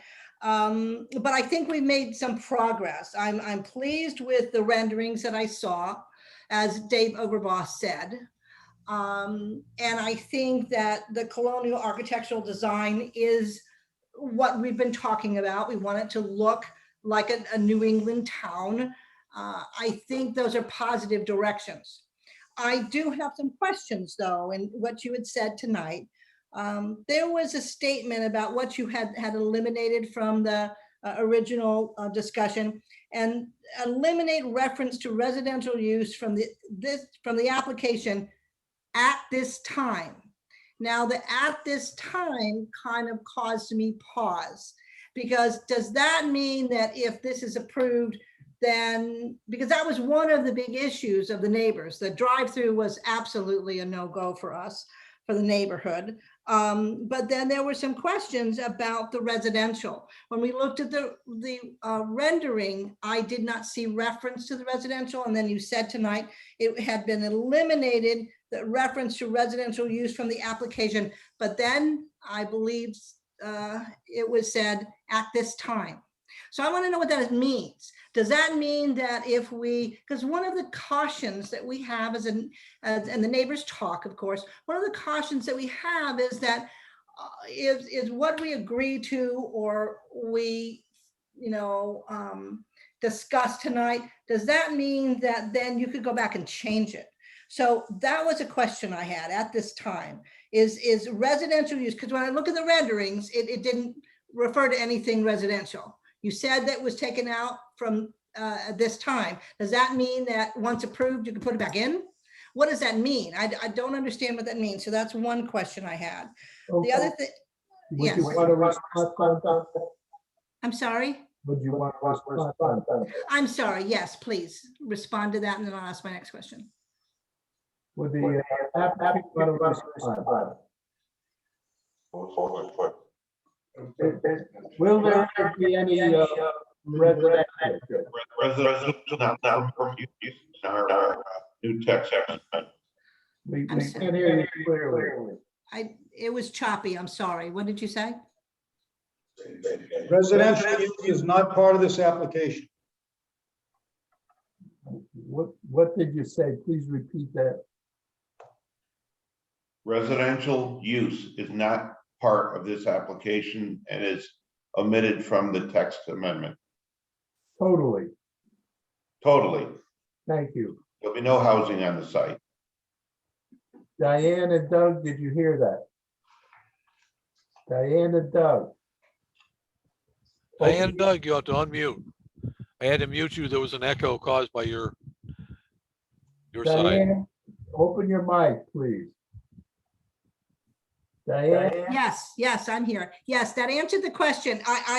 The reason I was confused is that when it was read the first time, it said at this time. So I didn't know if that meant it was going to come back. The drive-through is a big issue for us. It really is an issue for this community. And I agree with the discussion about the Oakville market and economic feasibility study. I know it's only guidelines, but I feel the town paid $15,000 for that. I know it's not written in stone. I know it's guidelines, but they did a very comprehensive study of this town. They had all kinds of information about the residents, about the economic background, about what was appropriate for us. And they were very clear on what they said. I mean, it was in my letter that didn't get read, but it stated specifically, quote, "There appears to be limited need for additional large-scale retail. Certain sectors show some potential, including smaller neighborhood clothing, hobby, musical instrument stores. Retail segments with the greatest potential for success are likely smaller shops with goods and services that cater to the unique demographics of the population living in the immediate vicinity, retailers with a niche clientele, a unique product or service, or those that capitalize on the particular scale and character of the Oakville neighborhood." And that's basically what all of these folks, these neighbors that have spoken, talk about. It is that concept of a village concept. It is that feel of the colonial architecture design is a good idea, but what is that going to look like in the end? Because when you throw in something like, a drive-through, that negates everything you say about the colonial architectural design. So I think we're moving forward. I was very pleased, as Dave had said, with the renderings. I think it's a very good idea to post it online, because I think you get more support when people see this is what it could look like. But I think the operative word is could. And So I think we're moving forward, but we're not there yet, guys. We're just not there. It's not time to vote. Thank you.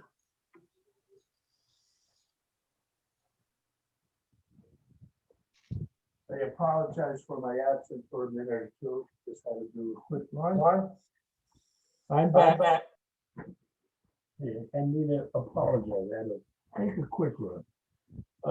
Is there any other people, Michael, that would want to get in? Mike? Are there any other public? Michael, are you there? Hi, can you hear me? Yes, this is Mike Masada, 131 Okay. Hard Rock Road. Good, thank you, Michael. Would you please speak? I'm in favor of the development of the Sealy property, but if done properly, it would be an asset to the town. But I do have several concerns. The type of uses proposed for this development needs to be carefully reviewed, as some uses generate more traffic than others. And this could have an effect on Main Street traffic, especially with the 2 traffic signals at Hillside Avenue and Riverside Davis Street that are spaced very closely to each other. Currently, there are delays during peak hours, and the regulation should indicate that an independent traffic study is required for final approval. My second concern is that the type of uses could also limit the proposed location of the development's driveway access. Driveways located too close to the signalized intersection will also affect the Main Street traffic, which is also another concern. My third concern is that I served on the commission for a number of years, and if the public is requesting an in-person hearing, the commission should provide that opportunity. This would improve communication and address potential concerns of the proposal and allow those unable to Zoom to participate. A final concern is it was indicated at the previous meetings that developers' intention is an attractive development to attract tenants. When purchasing property, concept plans of a development internal layout are typically prepared because with large investments, you need an idea on the feasibility of the project. Presenting a plan to the public would be a good idea so that the public can contribute how the development would fit into the community and help the developer early in the design process. So I think these are good points that you should consider, and I thank you for the opportunity to comment. Thank you, Michael. Any other comments from the public? Mike? Yes, Mr. Commissioner, Rose, we'll allow Rose to talk now. Rose, please state your full name and your address.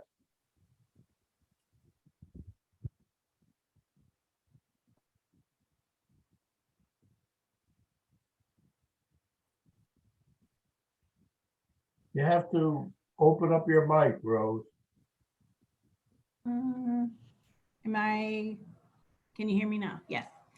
Rose Sobolewski, 456 Davis Street, Oakville. And I kind of look back at a timeline of what has been happening since Sealy kind of became a popular topic in town. Back in 2017, the end of 2017, you know, there was news like they're going to do the demolition, and you know, our local officials talked about this could launch a revitalization of the village. Then the factory came down, and was talked about soon after, you know, that Main Street and the business section downtown in Oakville would be compliant with the new plan of conservation and development. Then in October 2019, the feasibility study was commissioned, and a lot of support went into, you know, talking it up. Let's do this to determine the best use for this site, which could launch a revitalization of this entire village. So EDC was looking for a village shopping center and retail, and Mr. Seacrest said any developer wants to build within the parameters of these recommendations by Advanced CT that came through would be given a, would be green lighted to move forward very easily. But we're in this position where it's not, because no one wants to follow Advanced CT's recommendations, at least by this application. They want to create a PDD. And that's where we're having trouble. Okay. So with Advanced CT, which we've learned, they came up with the best market potential for the area. And being, they're a nonprofit. They had no, it wasn't going to benefit them to say yes or no to anything particular. They just laid out what was best for us. And talking about small cafes, small eateries, good fits, would pair with other commercial that could support it, and the greatest potential for success, smaller shops, a niche clientele, just being very unique. That is the concept for this area that would work. And basically, you already have that zone, the BC zone. It's approved. You don't need a PDD to accomplish these things. The only difference is the drive-throughs. And obviously our current BC zone does not allow drive-throughs. And I totally agree with that, as do all the neighbors there. And as already brought up in the same report was the traffic. It came from a DOT map of 2017. So it's several years old. And already they were talking about an average of 15,000 vehicles a day in that one little area from one traffic light to the other.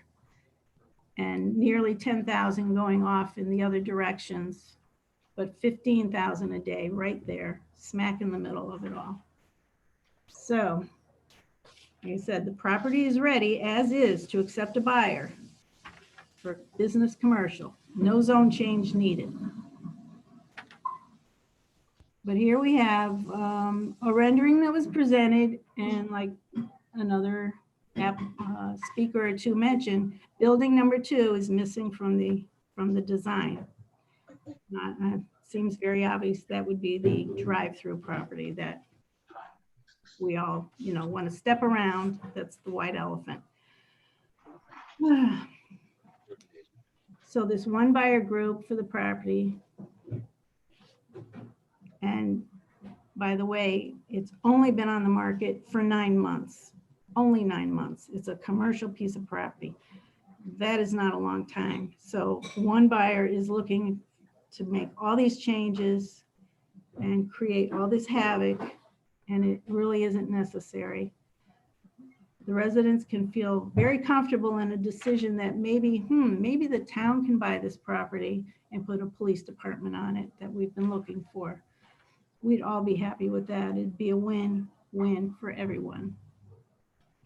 So the right project can come along from the right buyer and developer that fits our current zone regulations. There's nothing in there that doesn't cover what you're already proposing except drive-throughs.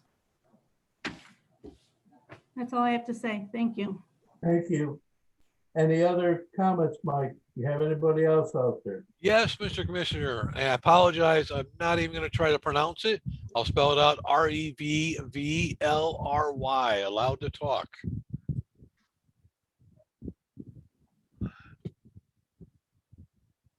Hello. Would you please state your name? Yeah, I don't know. That's the name of my phone, so I have no idea why that comes up like that. Sorry. It's Lori Sanapetro, and I'm on 56 Hillside Avenue. Thank you. Right smack in the middle of this going to be traffic mess. I invite Attorney Pillacy and Mr. Lombard to try to take a left out of my driveway at any time of the day.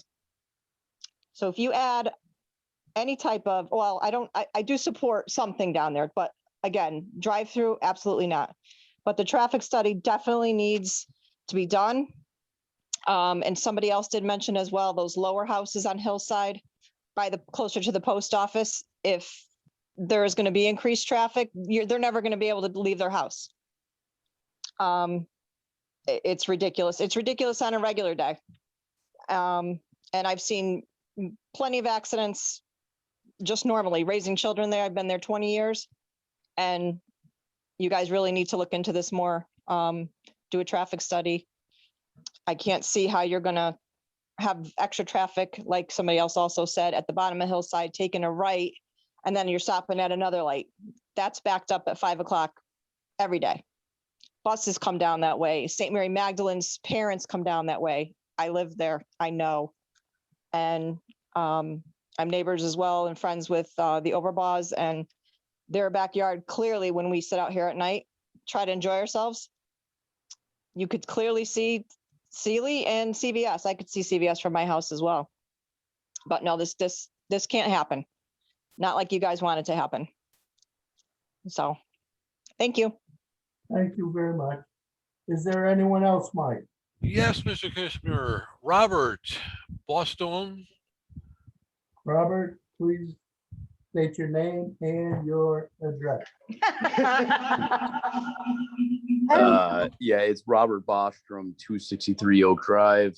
I'm actually calling one to state the purpose of requesting an in-person meeting is exactly what's needed right now, because I'm holding my infant child, trying to put her to bed as she's requesting to watch a video of Baba Black Sheep as I'm trying to pay attention to this meeting. And if we had some type of in-person meeting, I'd be able to get there in person and actually voice my concerns rather than be taken away from my concentration on this meeting, trying to handle my family. Second piece is I listened to Attorney Palisi indicate earlier that the day after the meeting on June 2nd, they addressed all the concerns brought up in that past meeting. One of those concerns, which has been mentioned by several other people in this meeting, has been the traffic study. And that was going to be a cost on the applicant, and that hasn't been completed. So as of now, there's absolutely no reason why there should be a vote tonight when members of the town can't speak out, they can't engage in person, and they haven't addressed our concerns. 3, my job leads me to be a skeptic. That's just what I'm like, my work has. And seeing building 1, 3, and 4 on that map, there's clearly something being omitted, whether it's on purpose or not. What's building 2? Their hesitancy of having any special permit going forward. Why is there hesitancy to that if that's how things should be proceeding properly? I do apologize. I can't stay on because she needs to get to bed. The last thing that I would ask is Commissioner Antonetti, I know when you stepped out earlier from the room, you did apologize. But everybody who's been on this meeting has been providing you attention while you've been speaking. And when certain people from the public have been speaking, I've noticed via video, you have not been focusing on what people have been saying. And I just ask you to show the same courtesy to us that we show to you. So please, next time in these virtual meetings, please show us some courtesy and actually listen to what we're saying. Thank you.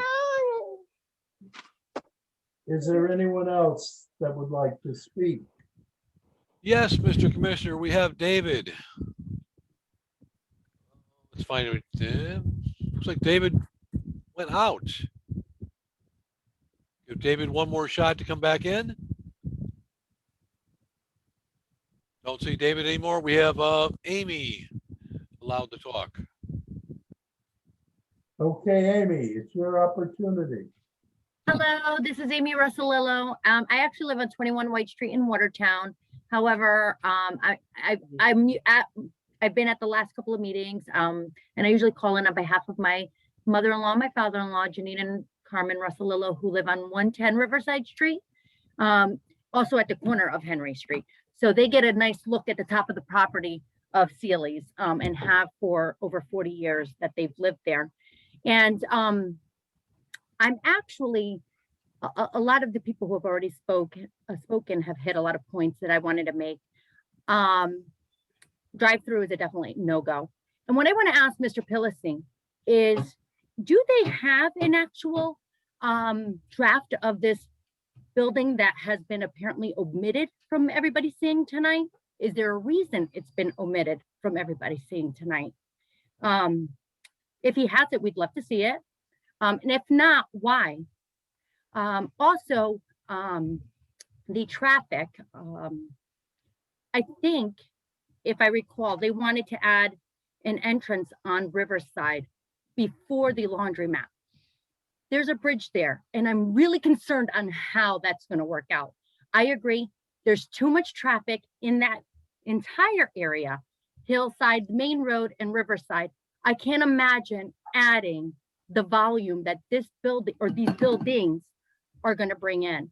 And the last thing I want to say is there should absolutely be no vote tonight without an in-person meeting. It was requested by the public at the last meeting. It wasn't even acknowledged. It wasn't voted on. They just assigned a virtual meeting and pretty much ignored everyone's requests. So that's all I have to say.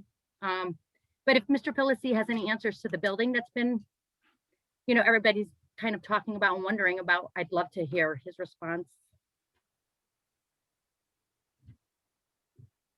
Is there any other comments? Is there any other comments from the public? Mr. Commissioner, I just saw one hand pop up. Hang on one second. And it's David again.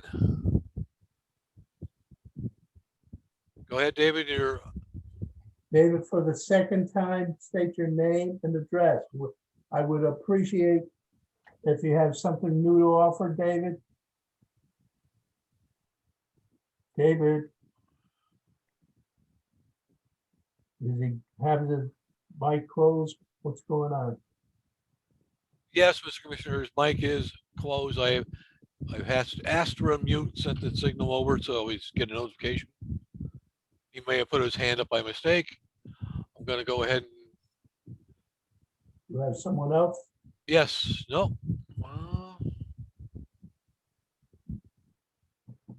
Yes, I do see two people come back up. David's come back in. We're going to allow one more time. His hand was up. We're going to allow David to talk one more time. Go ahead, David.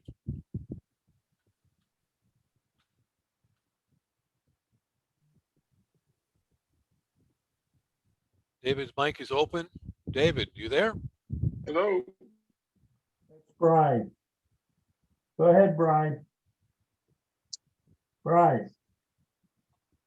Yeah, am I on? Brian, state your name and address, please, one more time. All right, this is Brian D'Amelio again from 15 Henry Street. I just want to say something probably totally inappropriate as to what we're talking about tonight. I think the best thing to do with that property is to make the Veterans Park bigger with some parking, make the upper where the concrete platforms are into a nice playground. And in order to accommodate the cash flow, put a speed trap down here on Riverside Street, just before you get to the cleaners on either side. You can make $1 million a year. I would be the first one to make a donation to building a park on the concrete platform up here for a park for children. And I just wanted to state that for the record, even though it's inappropriate. Thank you, Brian. Thank you. Thank you, Richard. Okay. Is there anyone else? Yes, Mr. Commissioner. David, we're going to try David one more time.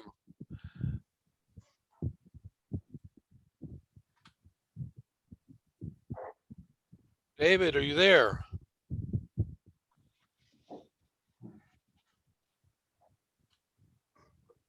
David, last chance. Is there anyone else beside David? No, David Mango, 240 Riverside Street, Oakville, Connecticut. Could you hear me? Now we got you, David. Thank you, Richard. I've been in this town 65 years and, you know, that place there, originally the town was supposed to take that green part there that's nice and grassy and make it into a bigger park. And they just pushed that off to the side. You know, this town it's too much for traffic now. I come down from Riverside Street in the afternoon and I get jammed up all the way back to the cleaners. The lights take too long to change. And you want to put more water in the bucket when it's overflowing already? I don't think this should be done. You know, then you're disturbing everybody's privacy. I took a ride the other day down Ball Farm Road, Cottage Place, drove around. I said, this is a beautiful area, this little town. And now you want to do all this over here and do all this confusion? Make the park bigger. Do like the other man said, make some things up there on the slab for recreation for the kids, basketball or something. Leave it the way it is. These guys could go fill in the pin shop pond or something. Do a development over there. I don't think that would bother nothing, you know? That's it. It's just invading all our privacy, getting a lot of people's blood pressure up and all. That's it. Thank you. David. Anyone else? Michael, have we gone the gamut on that, Michael? I think we have a clear slate. No hands raised at this time, Mr. Commissioner. Thank you. One more time, we're going to move on to applicants. Please, applicants, do you have anything to say? You realize the problem of our agenda? And I did hear you say you have until the end of August 7th, I heard, in order to still hold on to your claim to the property. We have a meeting scheduled for the 4th. Applicant, did you hear that? I believe you had a question about the maximum extension date on the contract? Yes, and I heard the 7th of August. The answer, as I recall it, was that it's the first week of August, but they don't know the exact date. I'm wondering if we can try to. We have a meeting on the 4th. And I think if we go there, we can take care of all ills. If you give us 1 second, please.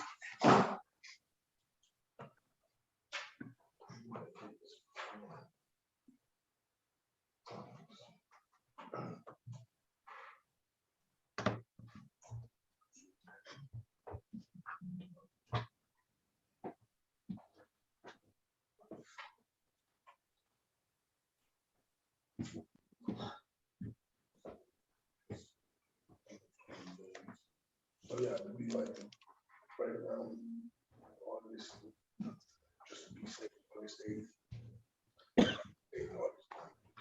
The date appears to be August 8th or August 9th. And That's I the think, maximum date. good, and then I think our meeting on the 4th of August, let me check. Mark, is our next meeting August 4th? Mark, It is, Mr. Chair. thank you. Okay, applicants, do you have anything else you'd like to add at this time? Traffic studies required. The application does require a traffic study with the master plan presentation. So that's Thank you. already part of the regulation. All righty. Anything else, applicant, so I can move on? We have nothing else except we would like the public hearing to be closed tonight. We're gonna move forward one more time with the commissioners and staff. Commissioners and staff, do you have anything else you'd like to add, commissioners? Mr. Chairman, may I? Yes, staff. Okay. I may have to fall on my sword for failing to include the option for you tonight for ready for action. It's an oversight that wasn't caught Additionally, what happened is we've also received information today from the applicant that kind of makes it even a bit more difficult to act in that it's received within 24 hours of a virtual meeting.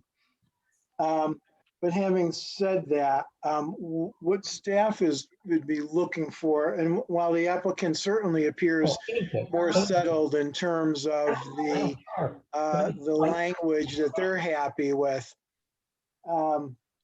staff would be looking for a specific direction and or guidance from the commission as to what you would like to see included in the final language. We've talked about a lot of information that was added in and taken out. So I'd certainly like to hear from the commission as to what you folks would be happy with.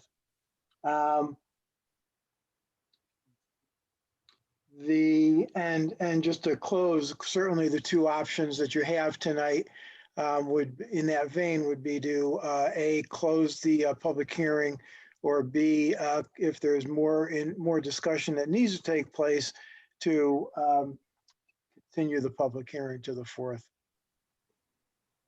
Okay, any commissioners, any other comments? Commissioners? Through the chair? Yes. Dan Vito? Go ahead, Commissioner. Go ahead, Commissioner. Sure. With a lot of the items that I had stated and discussed, it sounded like we're on the same page, but I would like to see that put in writing. I know they're saying what they're going to do, but I just want to see it in writing as part of the text amendment. And one of my other suggestions would be to potentially do a bigger setback on a drive-through from residential zone. Maybe bringing it to more the commercial side of the property, to keep it away from the residential, if there was going to be one. And that's about it. Thank you, Commissioner. Any other comments from commissioners? Any other comments? Any other comments from commissioners? So what I'm getting, Mark, is a lot of commissioners have heard new information. I think that what is important that a draft be done, including the comments that have been made. We have, as one of the public and the public seems that they are happy with most of the new changes, and they do see us moving forward both with the applicant and what we envision taking place here. And maybe what we need is a draft of all these ideas in writing. And then at our next meeting on the 4th, have a resolution with all this completed. And if we have to strike and add some other points, it can be done at the meeting. What's your thought on that, Mark? Sure, Mr. Chairman, I'll do my best to comply with that request. Mr. Chairman? Yes, applicant. During tonight's public hearing, we amended the application to a 35 setback throughout, and to include the federal and colonial style architecture. We're not prepared to make any further amendments to the application. And we do have very clear that there will be a traffic study. We have also clearly stated as far as the height of building. I think there are some other points that were mentioned. Commissioner DeVito, what were some of the other points? The screening along the residential sides, the screening of equipment, rooftop equipment.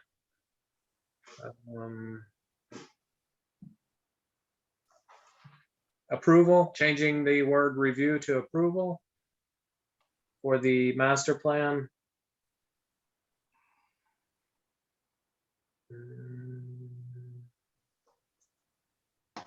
I believe And- that's about And I think very clearly there will be absolutely no residential. I believe that was clearly stated. The applicant did agree and amend the application. We did state that the word review could be changed to approval because in our view, it meant the same thing. Okay. Anything else, Commissioner? Rich, through the chair, Yes. I think what everybody's asking is, I think everything seems to be a little unclear the way it's written and struck out and revised. And I think what everybody's really trying to say is everybody wants a clean application. So there's no strikeouts and revisions and modifications. And I think it could get a little confusing the way it is. And I think that's what everybody's trying to say is they just want a clean application and for us to vote on and make a decision. We will make the 3 changes that we just discussed. We consider them already part of the application, but we will put them in writing. Mark, is that enough for you, Mark, or do you need more? That's fine with me, Mr. Chair. At this point, it's, in my opinion, it's up to the commission to give the guidance in terms of the general ideas and principles that would guide this development. As I like to say, you folks are the decision makers, and I take my direction from you. I still would like to, I mean, there's a couple of points that I'd still like to see, which would be namely that more specific interconnection between Main Street Oakville and the proposed development, and the reference to the plan of conservation and development. But again, I look for your guidance. Well, again, if it is included in a resolution that you will draft, and this is something I believe the applicants hear what you're saying. And I think the commission would agree with what you are saying. If that is put in there, and I know I heard the applicant say that it was done at an earlier time. So maybe, again, you must maybe have a conversation with the applicant when you do your resolution to show him or them that this is what the commission is looking for. And if that is in there, then we probably can consider a vote on the matter. Through the chair, one comment. Yes. It does say on the submission, under site design, pedestrian circulation connections between the development area and the existing Oakville community. So it's in there for the site design. I assume that a lot of this is going to come in with the site plan for I assume we're going to have a master plan for the entire circulation of sidewalks, setbacks, landscaping and softscapes, vehicle traffic, internal. This is what I expect. That's going to eventually come here, right? And we have a chance to review it. Yeah, yes. And approve it or disapprove it. That's correct. Is that correct is that your understanding, Attorney Pelosi? Yes, it's already in there. Okay. All right, Carol, that's what I thought. All right. Okay. Is that clear with you, Mark? It is, Mr. Chair. Again, if the commission is happy with the general outline of the text as it is, and with the process as it may unfold, that's all that I'm looking for. Okay. Through the chair, sorry, I hate to beat a dead horse, but if we're all in agreement, then why not just write it down? And just be clear. To put what you're saying, Commissioner, is put it in when we draft a resolution. Correct. Am I correct? Yes. And Mark, do you hear what the commissioners are saying? I do. Be in the resolution. Okay, it's fine. I can do that. Applicants, you are hearing it also. Again, We amended the application tonight in 3 respects. And that is the 35-foot setback throughout, the federal and colonial style architecture, and review needs approval. All of the other comments that we just talked about, they're already in the application.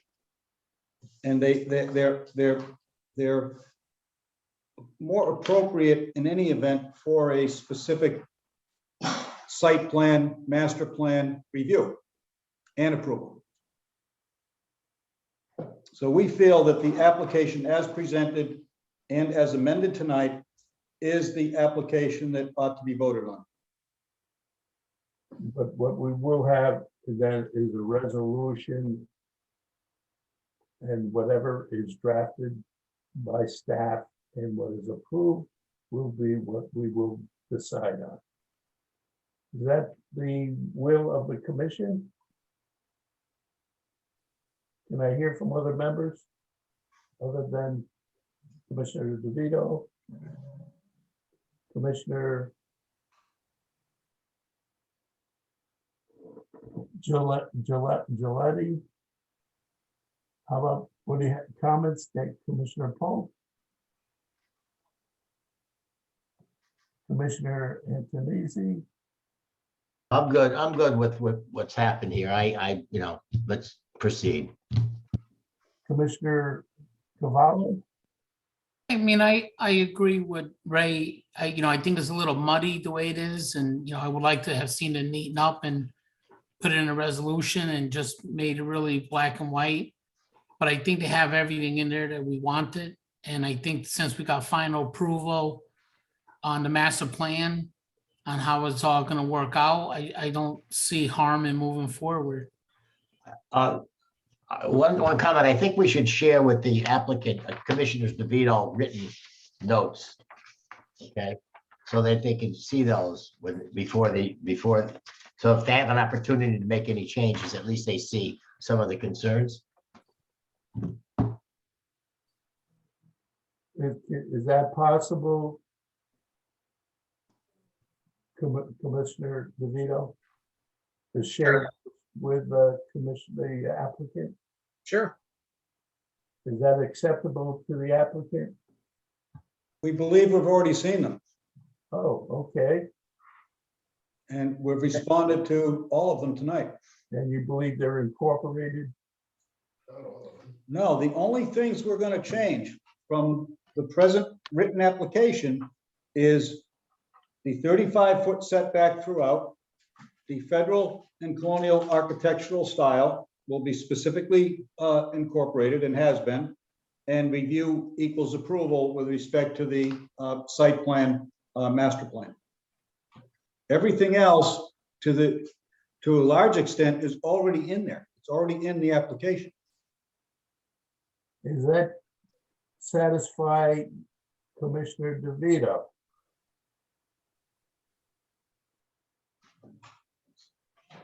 Mr. Chairman, if I may, I guess from what I'm hearing, I'll take the opportunity to, I'll say, verify that in fact, the concerns of the commission are reflected in the current proposal with revisions.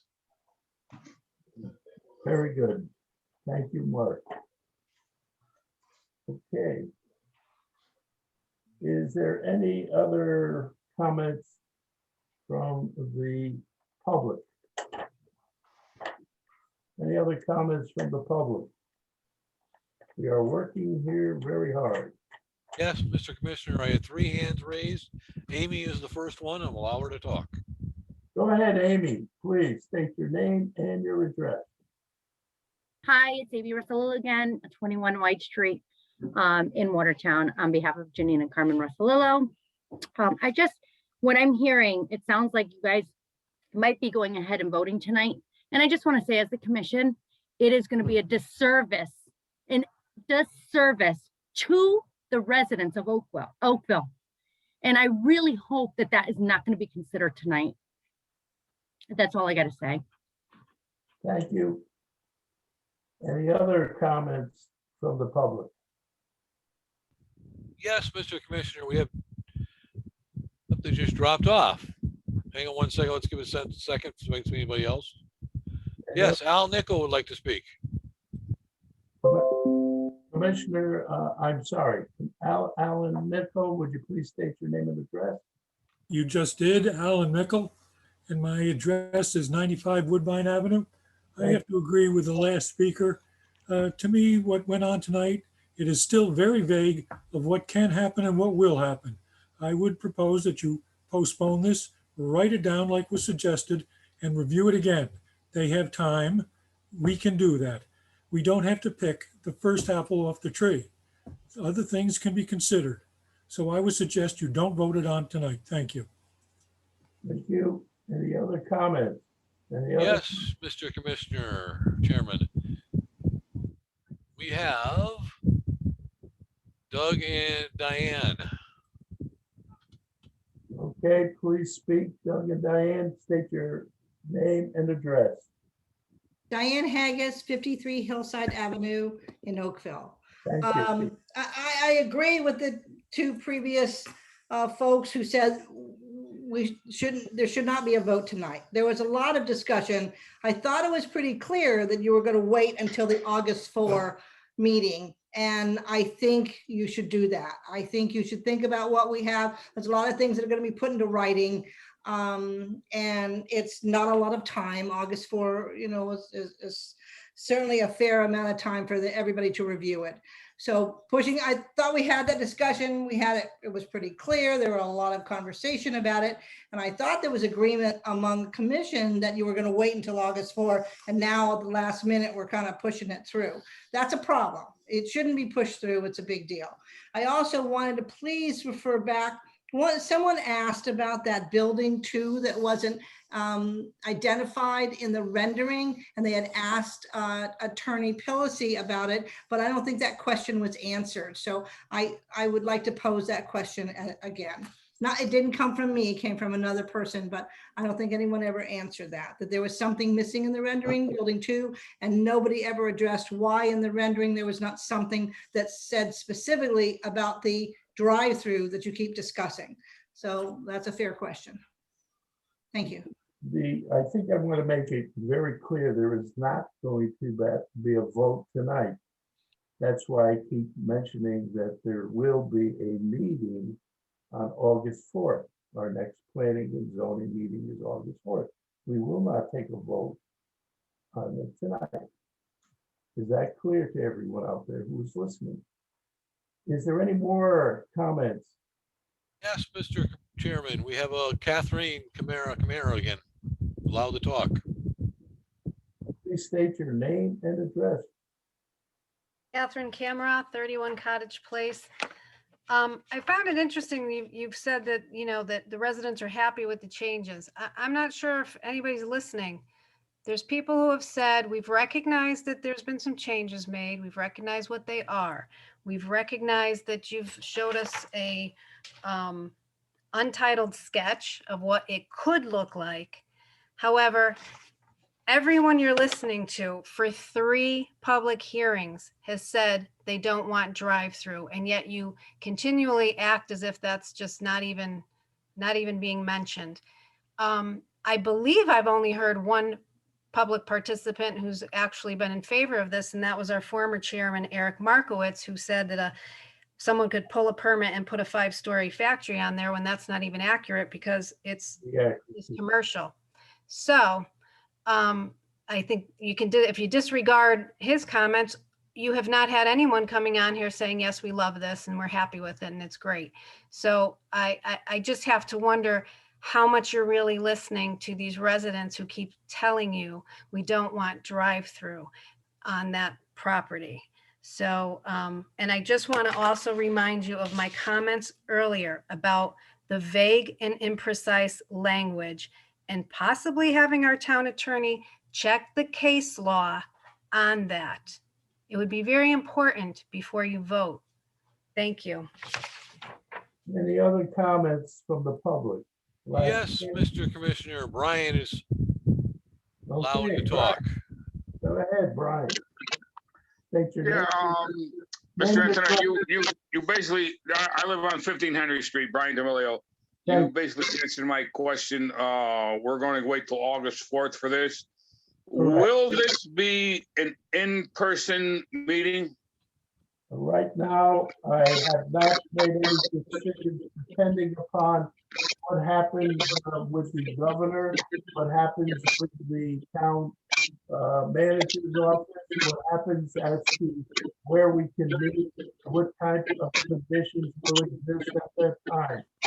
By then, who knows? Maybe the new virus may come through and we're all going to be quarantined again. Right. Because as you can see, there's only been like, maybe 6 to 8 to 10 different residents talking tonight. When we have a lot of people that have things to say, but they cannot get onto this virtual meeting. It took me half an hour to get on tonight, to tell you the truth. Okay. But I just want to make sure that there's not going to be a vote tonight. There is no vote tonight. All right, thank you. Thank you. Have a nice night. You too. Thank you. Any others? Mike? Yes, Mr. Chairman, Rose would like to speak again. Go ahead, Rose. All right. Rose Soboleski, 456 Davis Street, Oakville. I'm wondering if will public participation still be open for next meeting? That's one of my questions. And because more new text will come out, we want to make sure it covers everything. And I wanted to say, as I repeated earlier, but this I didn't say, our current business commercial zone doesn't cover, everything's included that this applicant wants, except the drive-throughs in our current zone. But drive-throughs are not a necessary or appropriate purpose for the development of the property. It's just something they want to offer. And it really isn't right for this property, as you've heard from many residents nearby. It doesn't need to be there. So that's my comment. Oh, may I also add, please? I almost forgot. Dan DeVito's list, he had like 24 items on it. He only got to speak of a few of them. I know you scanned through them, but they were all made sense. They all made sense, and I think they should be incorporated or further discussed. And Mark Massoud also gave some great comments earlier too, and I appreciate that. Please think about this. Really think about this. Thank you. Any other comments? Yes, Mr. Commissioner, we have Robert again. Allow the talk. Robert, for the second. Yeah, so Robert, I'm back. Is that your photo that you put up there? Or is that really? I'm not, I can't see what's up there, so I'm not too sure. But I got the baby to sleep, so good news. Could you state the name and address, please? Yep, it's Robert Bostrom, 263 Oak Drive. Could you spell your last name, please? Bostrom. Thank you. Thank you. So I understand there's not going to be a vote tonight, and it's going to be pushed off to the August 4th.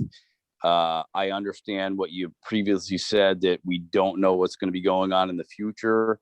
I do urge, if possible, to have it in person. I know Board of Ed just had a meeting in person just 2 nights ago. And in that discussion, there was several people from the public who were able to come out and talk about the fall reopening for schools.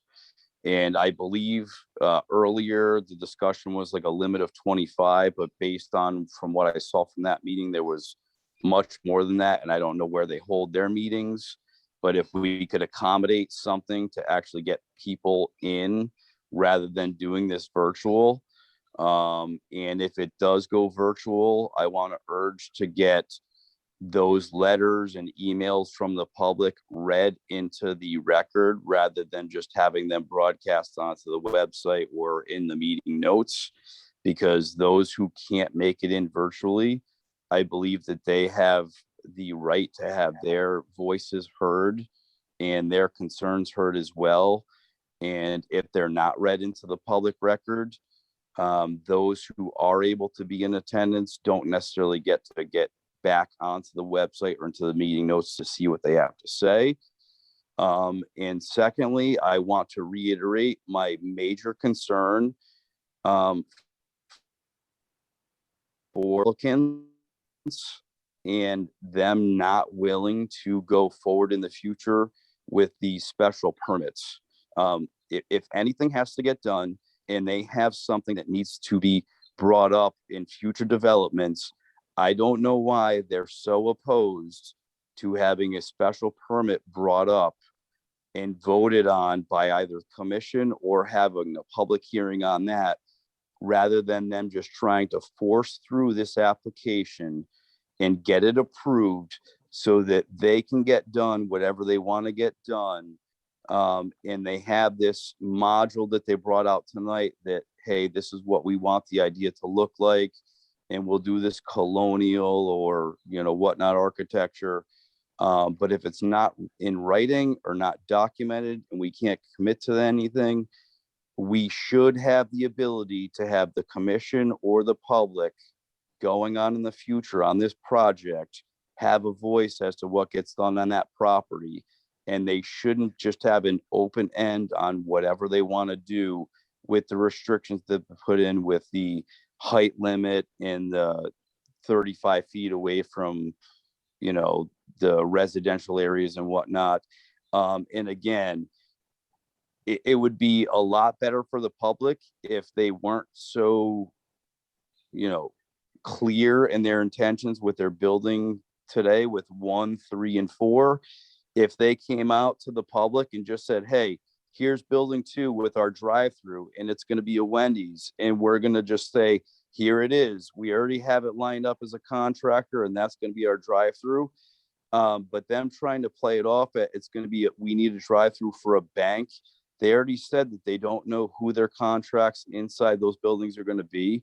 So them trying to say that they need a drive-through internally on that property, potentially for a bank, and then omitting on purpose a building 2 is very, very skeptical to the public. And if they just came out with their plans, maybe we would be more receptive to what they're trying to do with that property. But when they're trying to deceive us and purposefully omit a building in their plan, it's absolutely ridiculous. And that's why they're having such pushback from us, because it's going to impact our community and it's going to impact everything down in the area, not just traffic wise, but what everybody else has brought up in the zoning meeting as well. And I also want to thank Commissioner DeVito for all of his concerns that he brought up earlier in this meeting as well, because I think he pinpointed a lot of the things that we're worried about.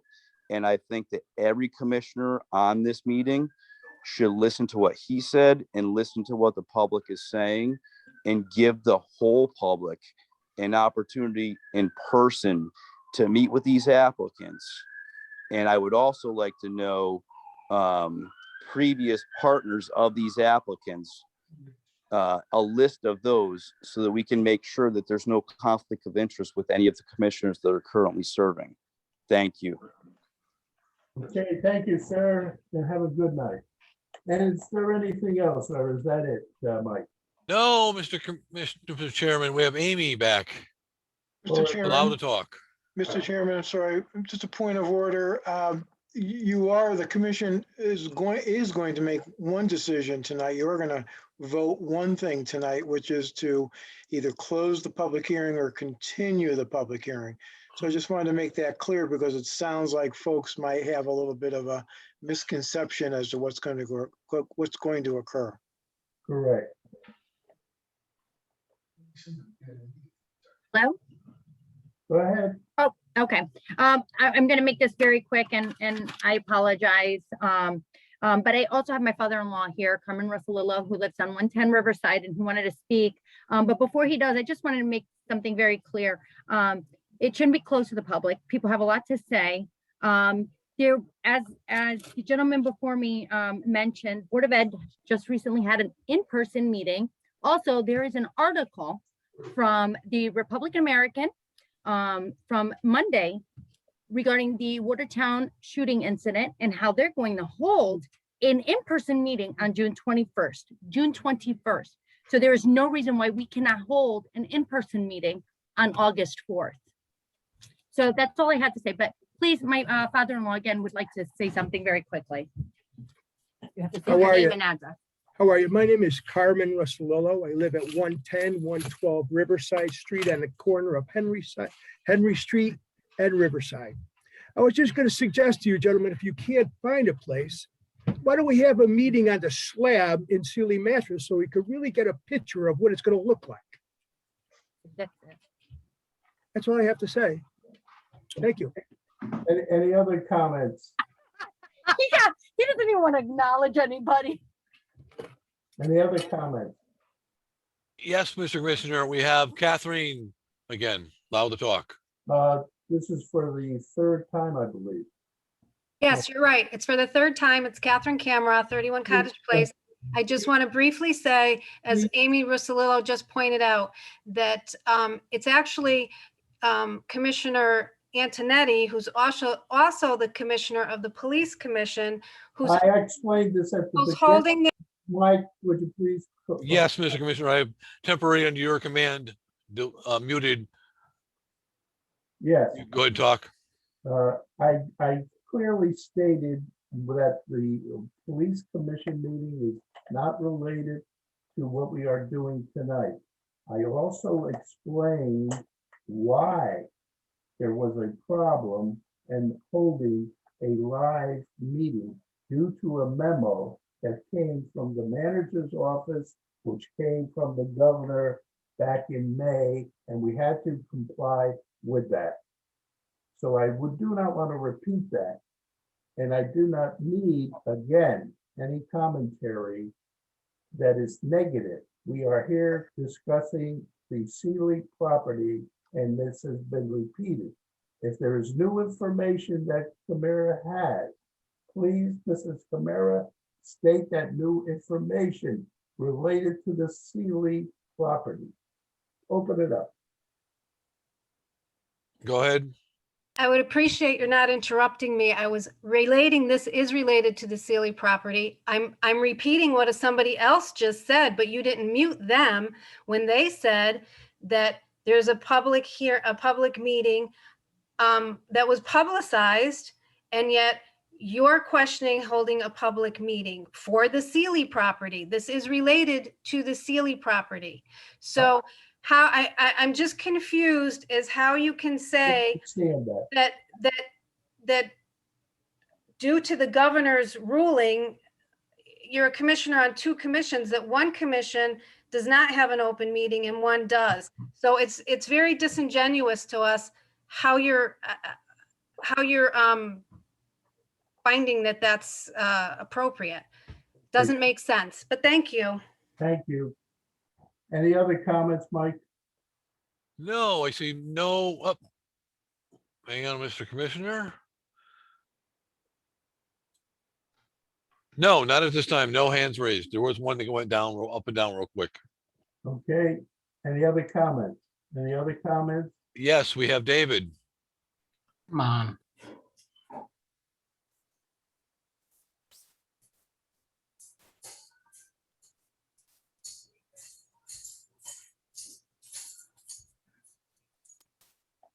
I don't hear David. Michael, Yep, try one more time. David, David Mango, 240 Riverside Street, Oakville. Could you hear me? third time, David. Thank you. I was in the town hall the other day and I said to Mr. Moussard, you should have a meeting in person on the Sealy property. You hear me? I hear you, David. And you should have your developers stake out their road, where they're gonna put their road, stake out where they're gonna put their buildings, and let the public come and visualize it and see what you have. And don't believe the lawyer. You need a traffic study. What do? Build a big building and then have all this confusion? and then have everything all jammed up. And Richard Antonetti, you're nothing but a conflict of interest like Eric Markowitz. That's it. And you know what I'm talking about, because I told you before in town meeting. Okay, Deb, cut it. That's it. You got a headache now. Go home. Have a Goodbye. They say, Richard, through the chair, let's move this along. Who's that? Lou Cavallo. Okay, Lou, I'm ready to go. Is there any more, Mike? Is there any more comment? No, Mr. Commissioner, at this time I see no hands raised. Okay, I gotta go last comments to the applicant. That's number 7, the way we have set up here, public. And now applicant, their final representatives. Applicant, any other comments? Just that we request that the public hearing be closed and we do not consent to any further extensions. We've already consented to the extension to tonight. And we do not consent to a further extension and ask that the public hearing be closed. Thank you. Commissioners, it is in your part. Mr. Chair, it's Dan Gelati. I make a motion to close the public hearing. A motion has been made. Do I have a second? I second it. Who was that? Lou Cavallo. Motion has been made and seconded. We will do a roll call vote. All those who are going to vote on this matter to close the public hearing. Carol, would you please call? Raymond Antonacci, No. Richard Antonetti, Pass. pass. Yeah. Pass. Okay, Dan DeVito, I'm gonna say no. Dan Gelati, Yes. Bob Marinaro. Bob Marinaro, Yes. Bob, yes to close it, okay. Yeah. Dave Pope. Dave Pope.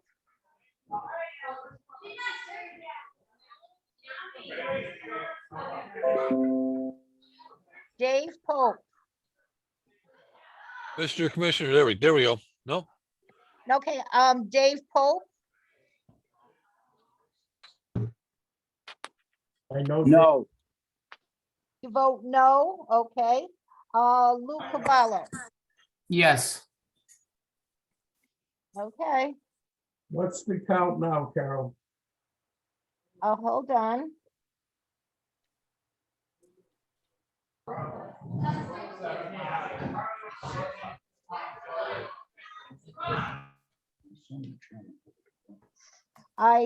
If I'm doing it right, I have 3 no, 3 yes, and 1 pass. I will have to vote no. You, okay, so then that would,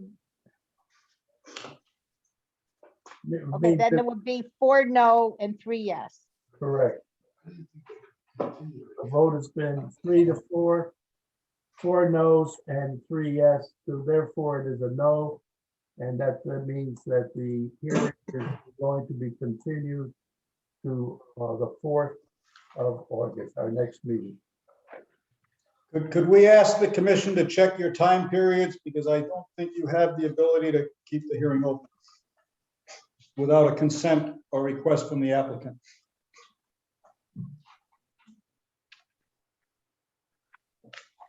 Could you elaborate on that, Attorney Tillisy? You have a specific time period to complete the public hearing, and I believe that that's passed without further extension from the applicant. That's right. You do have to give it an extension, otherwise there is, we cannot have that hearing. You're right. Mark? Mark, Hold on, Mr. Chair. if they do not give us the extension.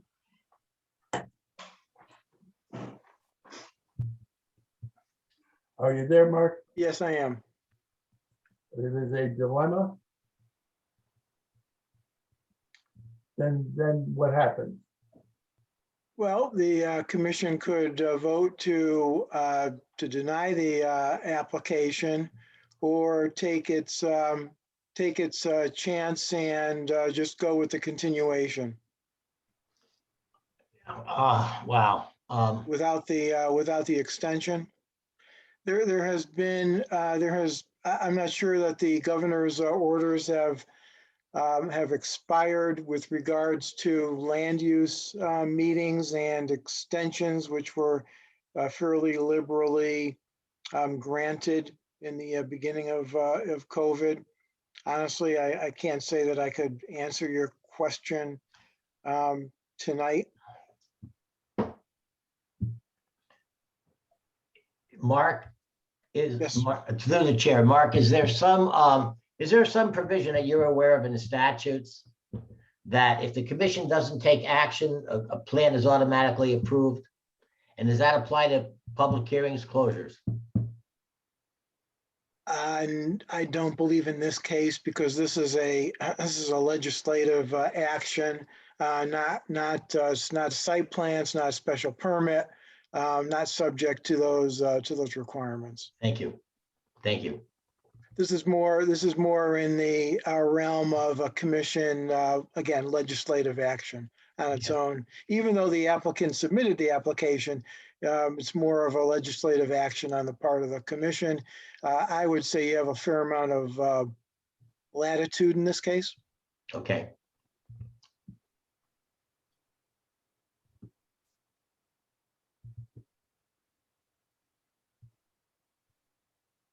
Well, we are at a Tom here, if the applicant does not give us a letter for an extension, we therefore have. Does the applicant want to reconsider? No. Okay. It's not, there's no chance that you're going to hear anything different at any continuation of this public hearing. We've had 3 public hearing sessions and we've heard the exact same comments at each public hearing session.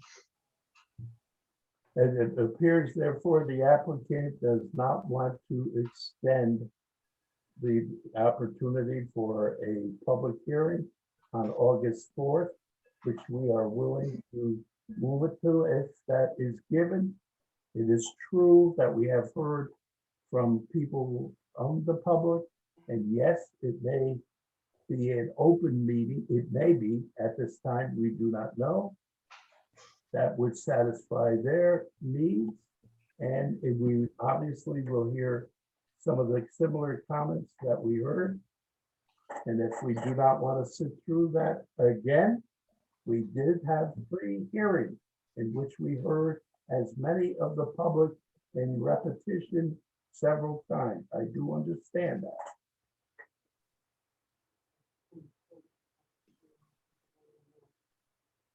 So we cannot at this time but close the public hearing with no. Okay. Can we close the public hearing with that? You had a vote, Mr. Chairman, but it failed. So again, I would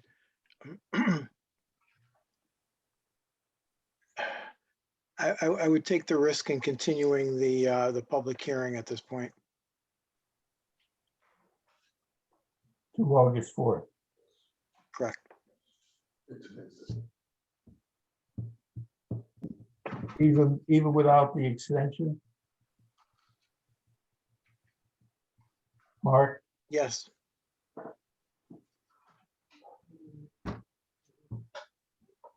And the applicant will not reconsider. Correct. And maybe a reconsideration of the vote to close the public hearing.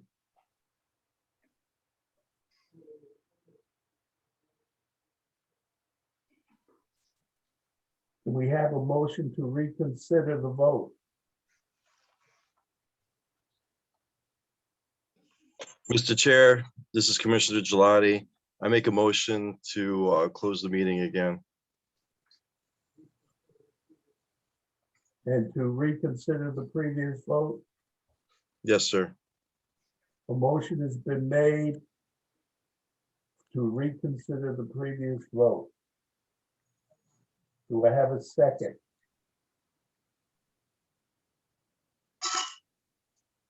I will second that motion to close the public hearing. A motion has been made and seconded. A vote to reconsider. Can we have a roll call again? This is a vote to reconsider. Okay, Mr. Antonetti, I'm Pass. sorry, Mr. Antonacci, I'm sorry.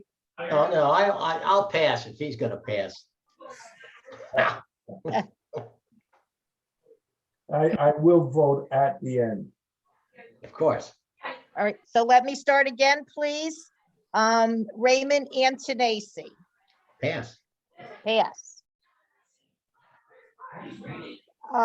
Dan DeVito, Still a no. Dan Gelati, Yes. Bob Marinaro, Yes.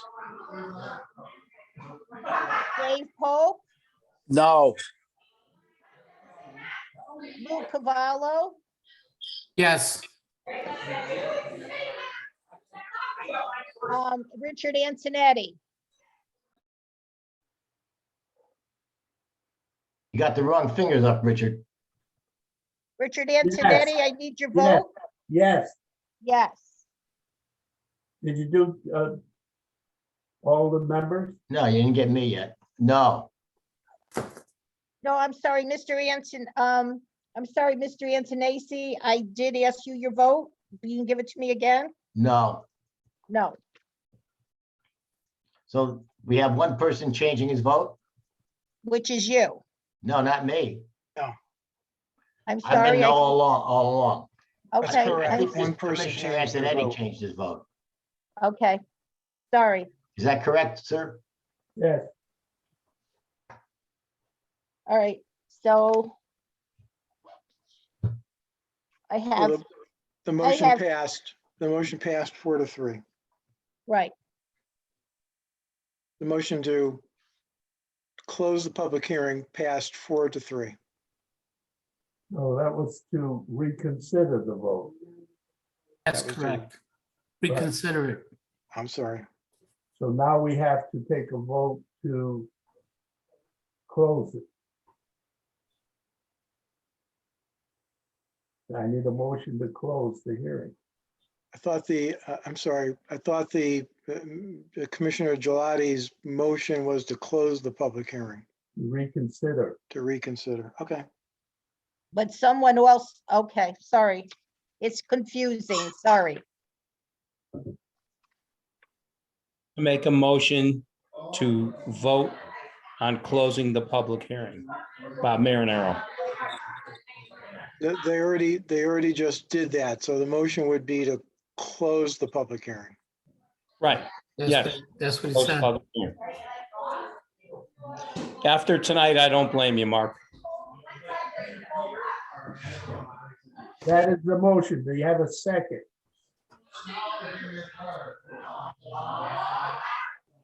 I second the motion. Who's that? Gelati. A motion to close the hearing has been made. Go, Carol. Okay, Raymond Antonacci, No. Dan DeVito, No. Dan Gelati,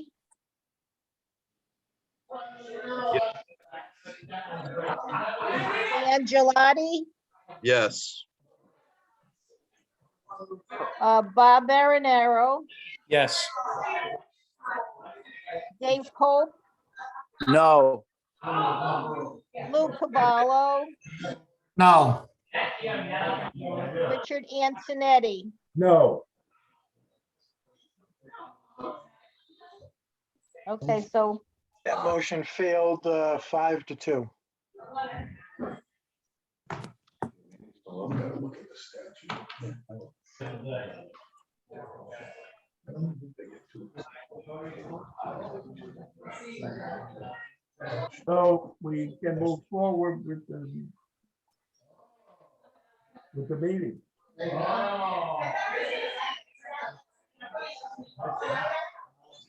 Mark, As far as I can see, the public hearing remains open at this point.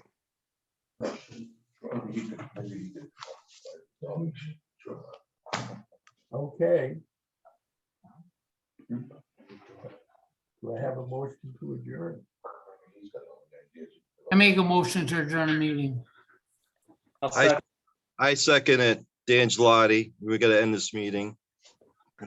Motion has been made and seconded. All those in favor? Aye. Aye. Aye. All those opposed? Motion is carried. Good night, gentlemen. Good night, gentlemen. Thank you. Good night, everybody. Good night.